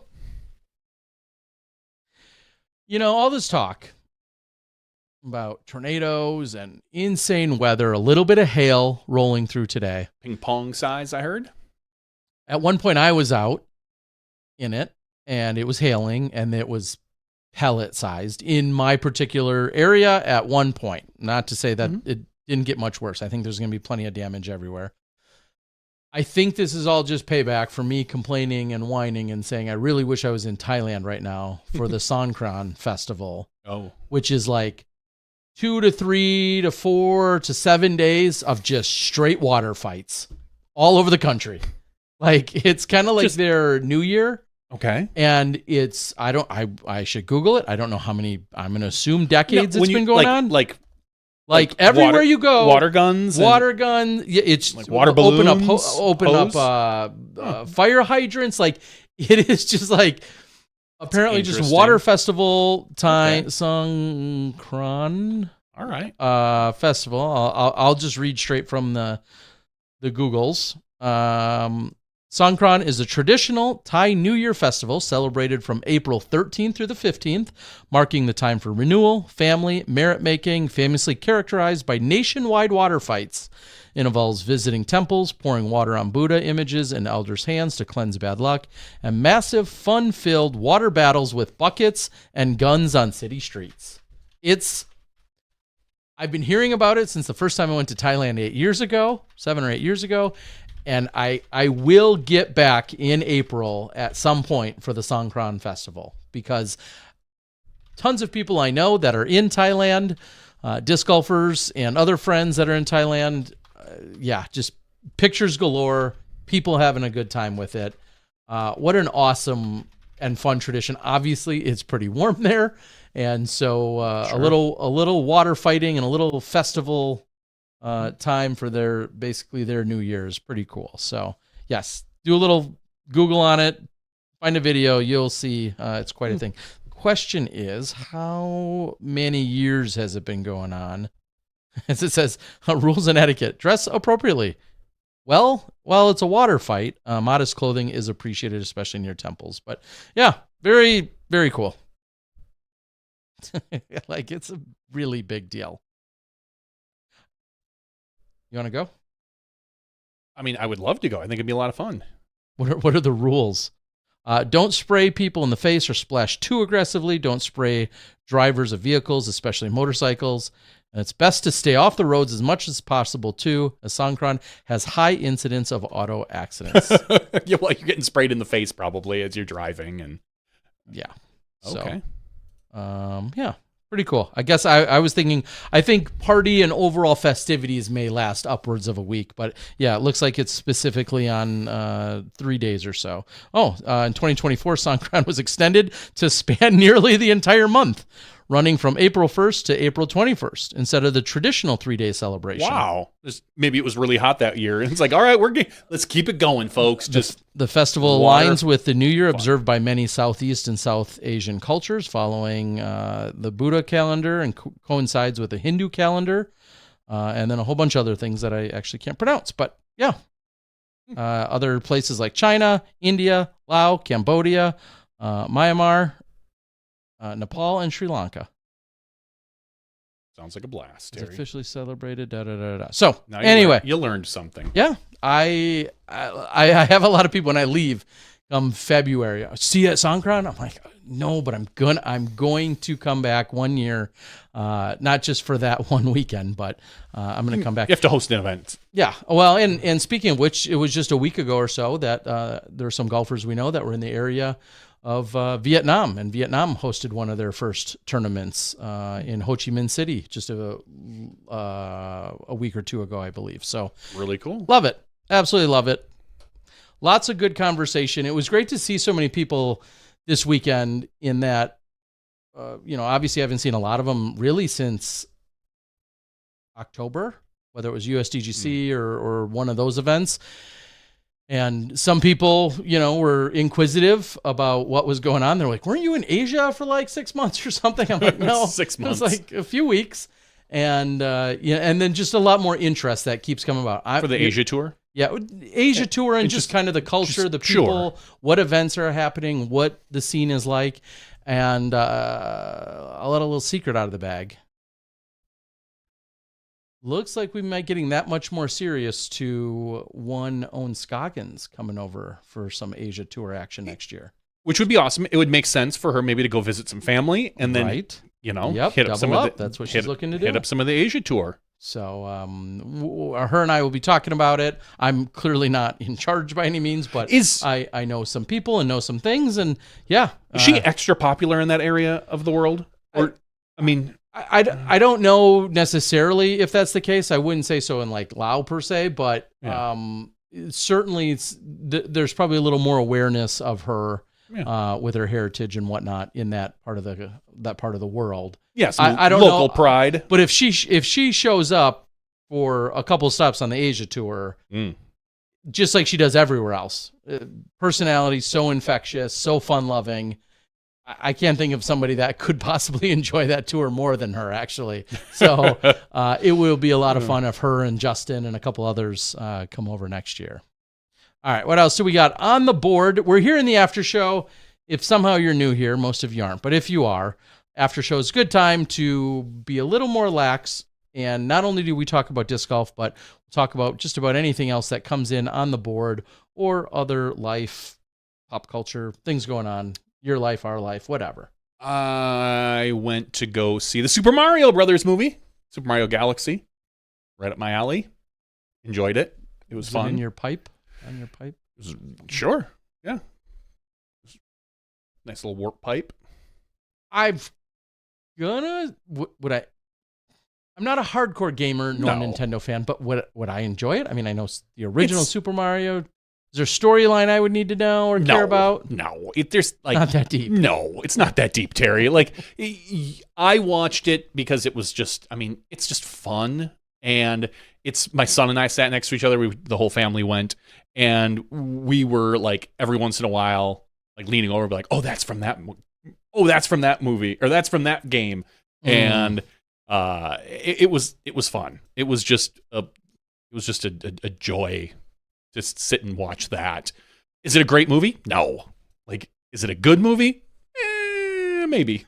Like, it was just a fun thing to kind of sit and watch. And when they come out with the third one, I'll go watch the third one. And just in general, I'm guessing I'm not gonna like it. I wouldn't like it. If you don't have any nostalgia for it, there's nothing that you would probably really get out of it. You might chuckle once or twice, but. Okay. Yeah, unless you like have some sort of affinity towards like Mario. Did your daughters go see it at all? Like, I don't know.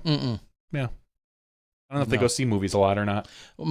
Well, funny enough, because school was actually canceled today in our area, solely due to the power being out, which I don't want to say is a first, but we're far more likely to get canceled due to a snowstorm and the brutal conditions than just flat out power being out. But in our village of Milwaukee, the power was out. And so school was originally delayed 2 hours. And then when it didn't get on after that, they just canceled it for the whole day. So my younger daughter did, in fact, go to a movie today. I said, oh, yeah, and it's Tuesday, right? So it's discounted. It's cheaper on Tuesdays, especially Tuesday afternoons. Do you want to guess what the now discounted Tuesday pricing is? Matinee pricing? Matinee pricing on a Tuesday, $8?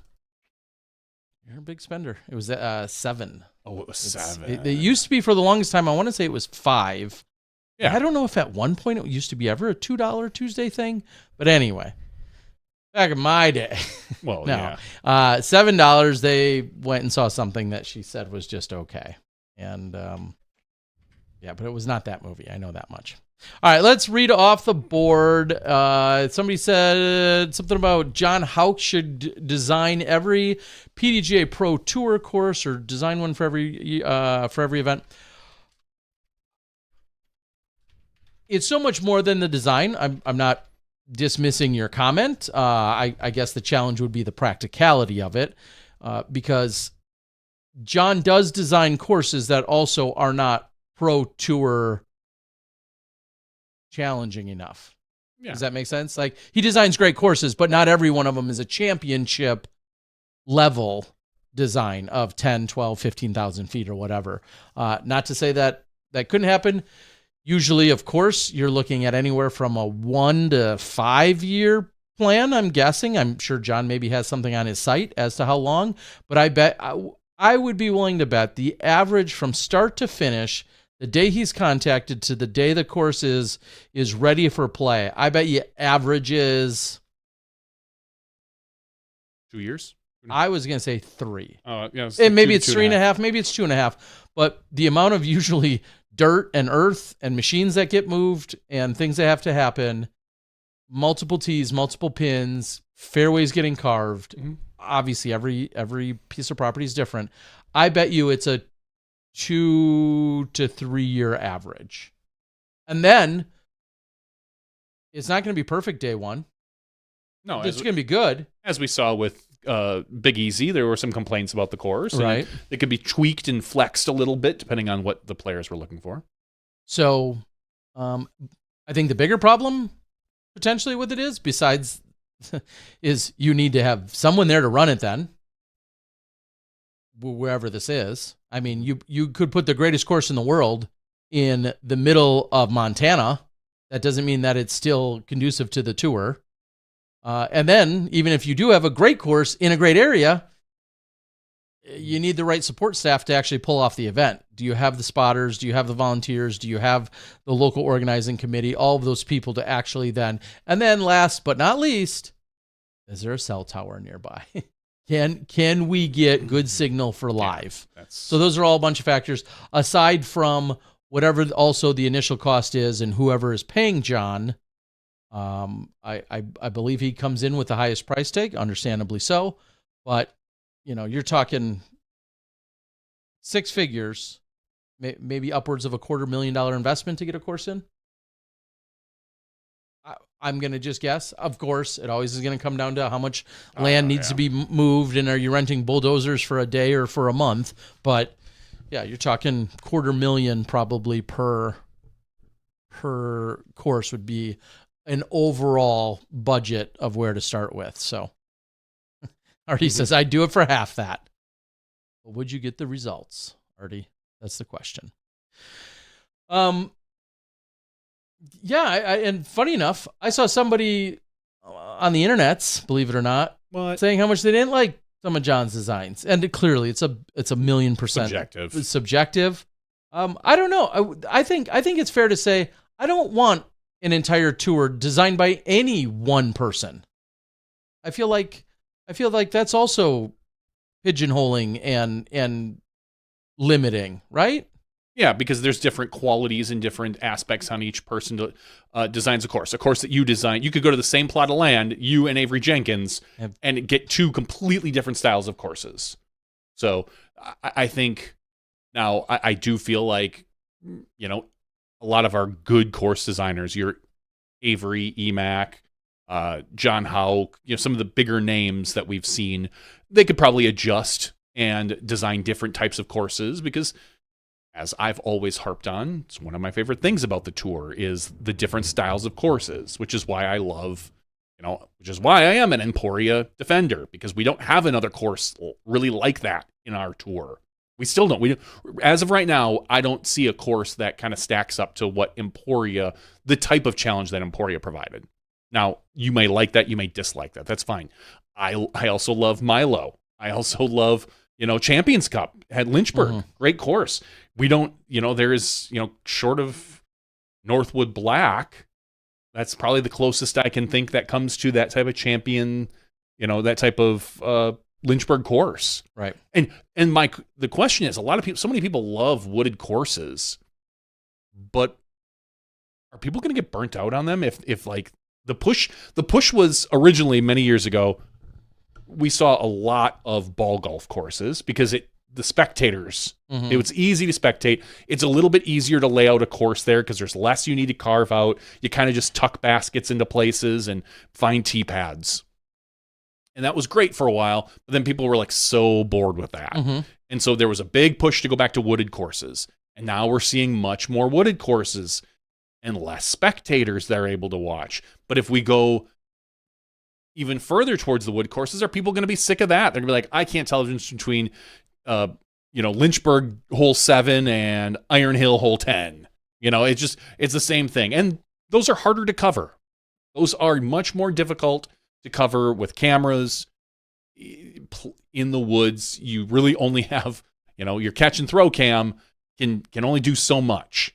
And half the time, or more than half the time probably, the discs don't get to the catch cam because they hit off early and you don't know where exactly it is. Sometimes, if you're lucky, you can spin the catch cam, but that's few and far between. I love the variety that we have on tour right now. The more, the better for me.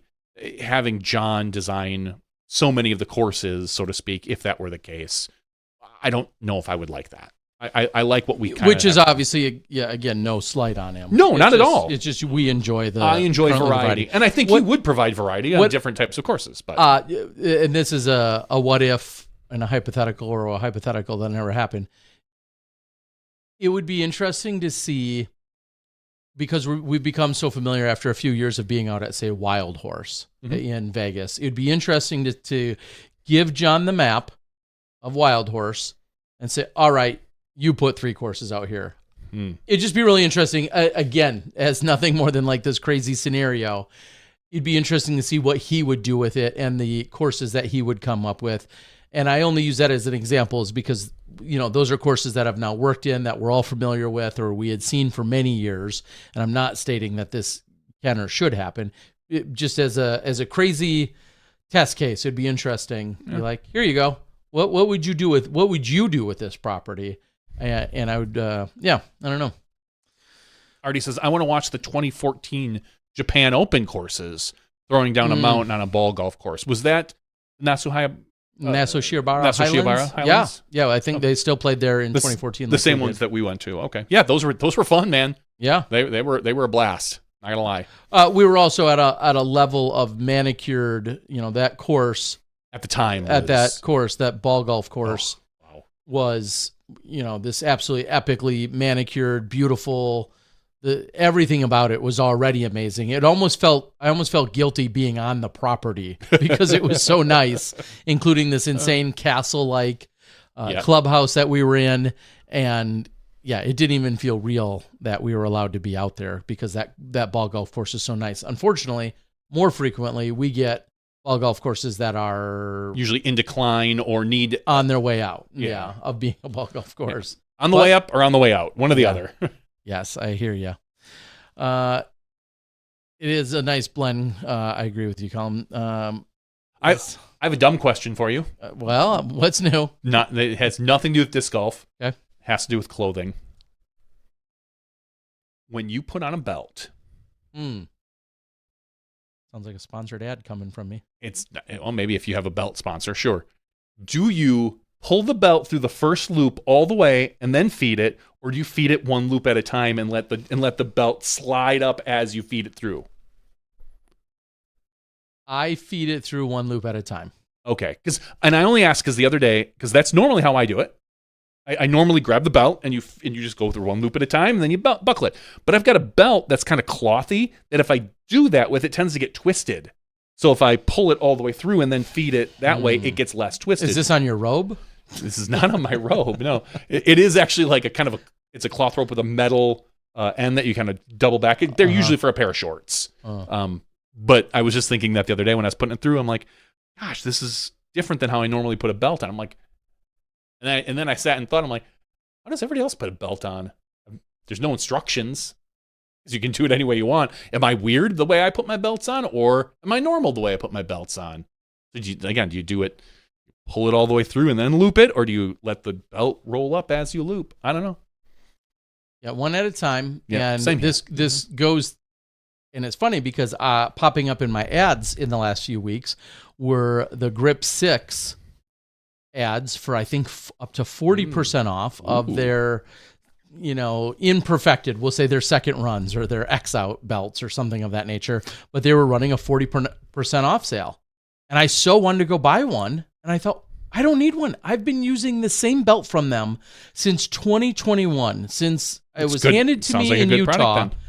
And I keep thinking, like, I guess I could buy a new belt, but I don't really need to. So Artie here says he pulls it all the way through the first like a regular person. I don't think that's the regular person. So you pull the belt all the way through the first belt loop. And then kind of have to fish it back. And then fish it through as you go through. So your belt doesn't dangle as you do it. That's wrong, Artie. Just see, that's what I'm saying. That's how I do one of my belts because it seems to work out easier and better. It doesn't get twisted versus how I, usually just feed it one at a time as it goes. See, that's what I'm saying.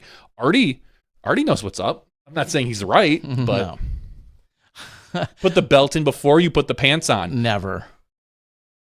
Honestly, once in a while, if I rewear a pair of pants that already has a belt in, because I'll take them off at night and just unbuckle the belt, take off your pants, fold them up and leave the belt in it. Maybe a day or two later, if I'm going to rewear those jeans, I was like, oh, look, I already got a belt on. See, I could never, I'm fine with that if because you I were have for sure wearing them the next day. But if you're not, I could never do this belt. And so you wear that same belt every day? I was going to say, wow. Aside from a few very lazy days, I've got two, maybe three different belts. Sorry. What is it, 365? I'm going to say 360 days a year this belt is on me. Wow. It's a black belt? No, it's blue. So it doesn't necessarily go with everything. It does not, trust me. Like a black belt. I have struggled with this. A black belt goes with almost everything other than like a brown pair of pants. I do have a black one, also by Grip 6, and I don't remember why I switched. Maybe for the outfit that day I switched to the blue, and I just have gone with it ever since. But you're right. The black one would make more sense because obviously it goes with everything. The blue one doesn't. Now, to be fair, you should never see my belt. No one, because you don't tend to tuck in your shirts. Yeah, there is no reason that anyone something's not going right if you're seeing my belt. Right? I am. We got to get you a belt sponsor. Without them knowing, Grip 6, I will continue to give them a free shout out. Every time I can because I've been that happy. I do have some of their belts that I was offered to be able to purchase at a wholesale, and then I think I gave some away in player packs at one point, and I do still have some for sale. But yeah, I've been a big fan of the Grip 6 belt for all this time, and it's too bad they're not. Kind of too bad they're not even directly involved with disc golf anymore. Yeah, I wonder. But that also says something. This kind of makes me go back to the whole shoe conversation. Some of these companies can still make long-lasting impressions or make them fans forever. I think of now my affiliations or sometimes my preference to some of the Keen shoes that I've had and tried and worn throughout the years. I've got 2 more brand new pairs of Keen shoes that are just in my closet. I mean, because I haven't worn through the other ones. Right. And I don't want to bring out new ones and just get them dirty. Bring them out. Yeah, whether it's been Keen Shoes, who has been very supportive, or Vessi, who has stepped up recently to become more involved with disc golf, or Solomon or Merrill. Those were also all companies that have come in at some point. Adidas for a little bit? Yeah, at some point we saw not Columbia. Yeah, Columbia. Yeah, we had some affiliation to Columbia. Like, I feel like there's a lot of different brands that disc golf has been introduced to. Tomahawk Shades, Paul Macbeth there for a minute for people that were, cared about glasses or getting sunglasses. It's Rocket Mortgage for a weekend or two, who now happens to be in charge of my mortgage, but only because they bought out a different company that owned my mortgage. And I didn't really have a choice on that. So my company, maybe I shouldn't say this. My company deals a lot with Rocket Mortgage. Oh, I'm sorry. I'm just kidding. And we got like a weird spam from them today. It came from someone at rocket.com that doesn't apparently work there. Oh, and so they told me I hadn't paid. I'm like, this is spam. That's spam. I'm not going to pay. And it was funny because it was just today. And someone's like, this is weird. I've never heard of this person, but we deal with Rocket all the time. And I looked at it. And I'm like, yeah, it came from Rocket servers. But she's like, all right. I said, well, there's no weird links in it. It just looks strange. So just delete it. And she reached out to Rocket, and they were like, "Yeah, that person doesn't work for us. We don't know where that email came from." And I was like, "Okay, that's not good from a company like Rocket." So I don't know. It was very strange today. It just happened to bring it up because, again, I'm working in the real estate industry. I deal a fair amount with Rocket. So interesting. So, Rocket, get your crap together. Yeah, no Security. kidding. Artie says, always wear a belt. Never know when you'll encounter a zip line. Yeah, you got to have something to loop over. You know, if you are going to be, walking through somewhere or an emergency where you need to rescue somebody out of a burning building. You got to someone grab the belt and you're right. Oh, okay. Yeah, that way. I thought you meant like pulling somebody out of something and you have something to grab onto. Well, grab onto their belt. Yeah. Right. But you can't trust that somebody else is wearing a belt. You need the belt, Right. You need a belt for yourself. Exactly, to save. Yeah. To save, or for you. one of those tournament putts out there that sometimes happen. True. And all of a sudden, you're just bleeding strokes left and right. Yeah. You put it in your throwing and arm. belt your arm. I don't think that's going to help my putt much, Terry Miller. I don't know. Some days, who knows? I don't know. Tim, I saw you just posted a moment ago something about retiring in a few days or soon. Congratulations. Best of luck to you and congrats. That's got to feel good. Although I will say, as you were just pointing out, that you'll no longer need a belt. A lot of sweatpants when you're retired. I'm just not a sweatpants guy, and that's why I can say all these years that it's a belt and some kind of pants more often than not. Yeah, I don't know if I'm ever going to be. There's a safety. There's like a personal. Yeah, are you afraid people are going to people pants you? Is that what you're worried about? Like, you can't pants me. I got my belt on. There's just a comfort level that goes with, like, I'll tell you. The other day, I was in a hurry, and I had to run somewhere, run an errand. Pajama pants. No, and I was wearing shorts or something, and I didn't take the extra few seconds to put on a belt, and I ran out. Later, only to return and make sure I get the belt on. But anyway, I didn't have it on, and I went, and if it's like one of those things where you kind of feel like, not naked without it, but it feels weird. Yeah. I can't go beltless. Yeah. DJ 4X says, or if your kids are acting up, how are you going to scare them with your belt? Pull it out and snap it. Right. Get in line, kid. Yeah. I get it. I still threaten with that, but unfortunately, never follow through. I've threatened with it, but my kid's always laughed at me because I think he knows. Yeah. You love the drawstring. I don't know about that. Yeah, but then again, my kid towers over me now, so. This weekend, real quick, 41 competitors in FPO. Pretty good. Silva Saarinen, Holland Hanley, Evelina Salonen, Ella Hansen, all in the mix. Not in the mix specifically. I think about Paige Pierce, who I believe may have a family funeral to attend to. Ayla's grandmother had passed away recently. She posted about, and so Paige might even be in Wisconsin right now. I don't remember all the exact details, but hugs go out to them. And then also Owen Scoggins not in the field. And I saw Owen just as she was leaving. Yeah, for Jonesboro. Jonesboro. And I said, hey, I'll be in the booth. Looking forward to talking about you this weekend. Assuming she would be in the mix, in contention, as she always is. She goes, oh, no. She's I'm not going. I said, oh. That's weird. I said, too long or what? Like, kind of joking. And she's like, no, I don't want to mess with any possibility of getting a tick. Yeah, which is is unfortunately, and there's obviously no hate or shade thrown at anyone in Jonesboro, but that area has been known. In the practice round today, Goose actually said this is the worst course for ticks in the tour. That he said every round that he's played, he has probably pulled off at least 2 ticks.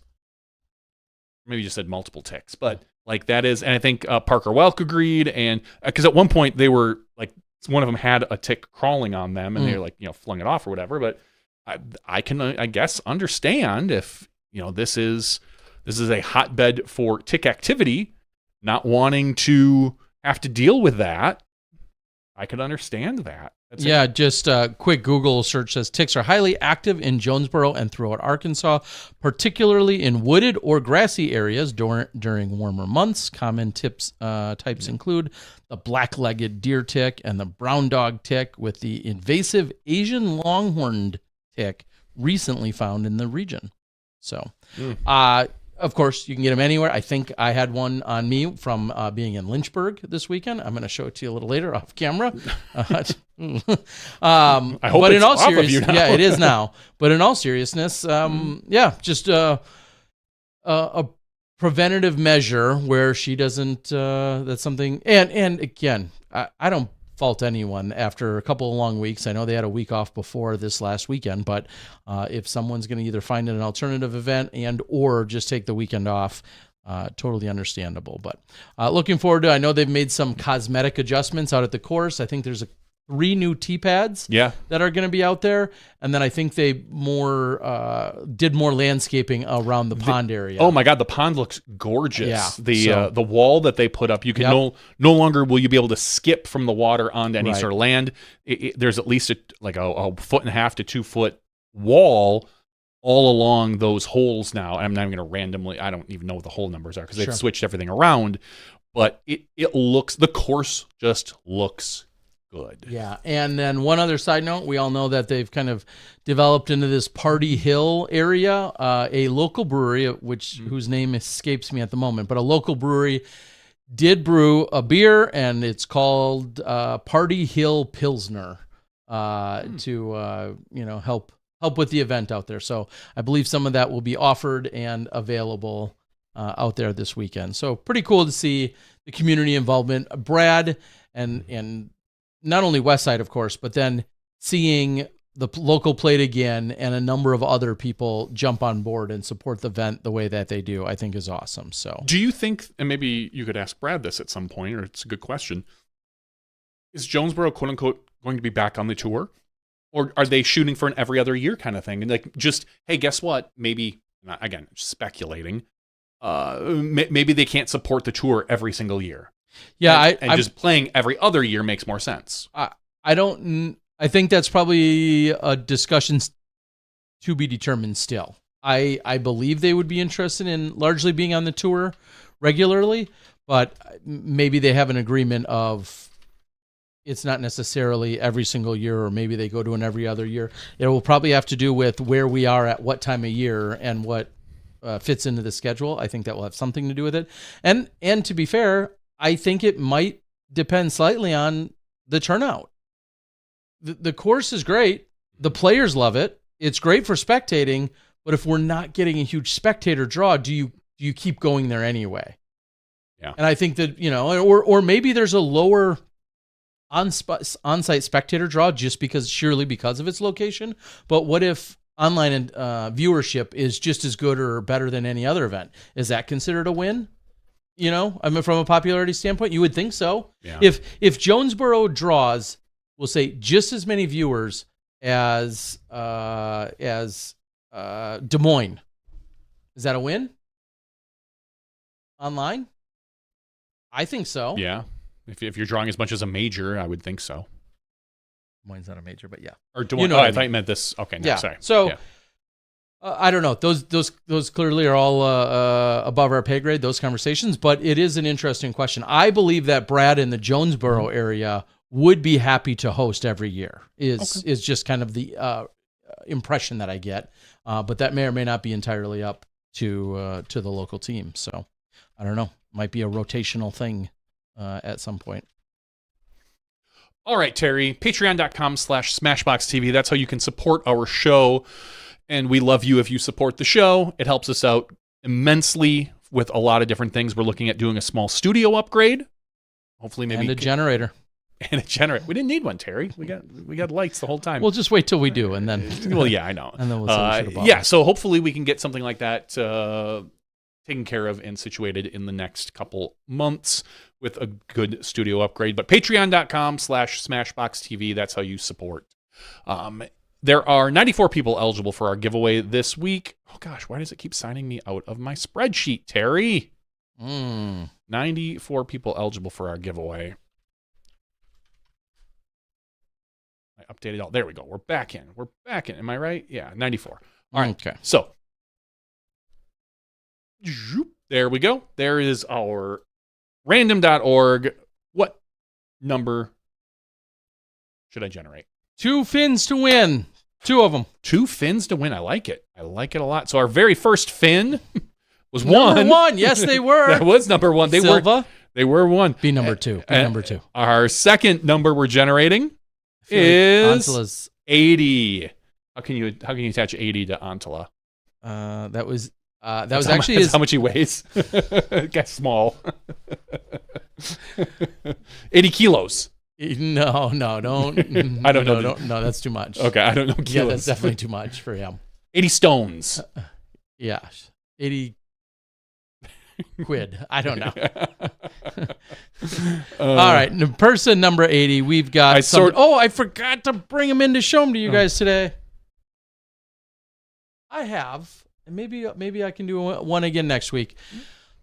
I have one of the items that I have is a signed pass from this weekend by the 2 winners. Oh, that's awesome. Yeah, one it's signed by Silva and by Antila.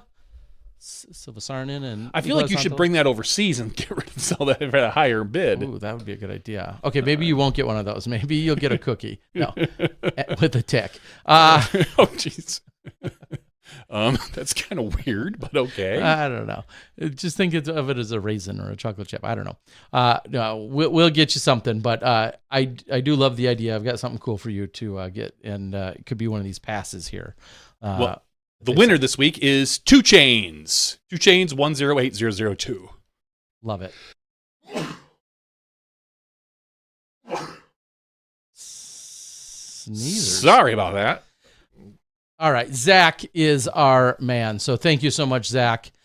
We'll reach out, make sure we've got the right address for you so that I can get some of this action out to you. But thank you so much for jumping on and being a Patreon supporter. Awesome. Thank you. Yeah, I don't know unless we have any other questions. No, you got steps to get in, Terry Miller. I do. I have to go out and walk around and hope that another tornado doesn't pick up. I think we're doing pretty good now. If I'm looking at the weather. Well, that's no fun. I really wanted to get picked up by a tornado. I mean, it's still rainy for the next hour or 2, but I don't believe you're going to get picked up by a tornado. Just too bad. It'd be quick, It's a fast way to get your steps in, like you said. Yeah, that could be. I hope you guys had some fun this weekend taking in the action. If you got anything for me as I head to Charlotte, I'm all ears. Shoot me a message. If you need boxes or you need any of the beehives that our friend Dave, I believe he shipped out or is shipping out, that prototype that he had made. He's actually made a few more adjustments on some of the new ones that have come out since then that he's been working on. So very cool product. You can find those out on his website over at the Dyers Guild, or you can find a link from my website, I believe, as well, to get you over there. But thanks for joining us. We appreciate it. I'm going to read one more comment. If disc golf ever gets into the Olympics, it will most likely be a host city, say Los Angeles. Where would they have the course to play on? My question, I think they would have to do what they did out there a number of years ago, which would be to create a temp course. They go with like La Mirada? Yeah, or create some kind of temp course. Because we know that Los Angeles isn't hosting every event. It's usually around suburbs, the area, the suburbs. So maybe La Mirada would be. It'd probably be something like that, or look at when we were in Chengdu, China, that was in, I believe at the time, a temporary course, or at least a modified one. So you'd probably have some kind of modified course, and you'd almost think it would have to be, in the sense that, especially if it got to the Olympic level, that means that we'd probably have some spectators of some kind that would want to come out and watch it to some degree. Maybe not. I don't know if that'd be a concern. Or they just do urban disc golf. Send them right through Compton. That would be wild, is to see. If you had to play through Compton, do you wear like a big starter jacket from like 1988? A Raiders starter jacket? Yeah, I mean, I know the Raiders aren't in. I mean, but at that point, it's the nostalgia. You have to, or the Charlotte Hornet one, the purple one, maybe the purple and green. Yeah, I think that's what you would have to do. Kids, ask your parents. Or your Duke. No, probably not your Duke one. No, from back then. No, that might be trouble. Might be. I don't know. It says create a temporary course and then new and refreshing for all fans. Expose it. Yes, that would be pretty cool. All right, guys, thank you so much. We appreciate you. Whether you somehow get here live on Tuesday nights, that's awesome. If not, if you're one of the thousands of people that actually download and listen at your leisure some other time during the week while you're on that riding lawnmower or that long train ride across the country. Long haul trucker. Yeah, exactly. We have, I know we have a few truckers. Thank you to the people that came up, introduced themselves, had a couple of people say they were big Smashies out there. In fact, I've got a picture or two to post. Give a shout out. I doubt he listens, but I was at the Brewer game earlier at the end of last week on Friday. I was walking by the food with my family, and I went to go check out one little area because we were looking for something. And a gentleman, and I didn't catch his name. I just suddenly heard him say, like, Johnny V?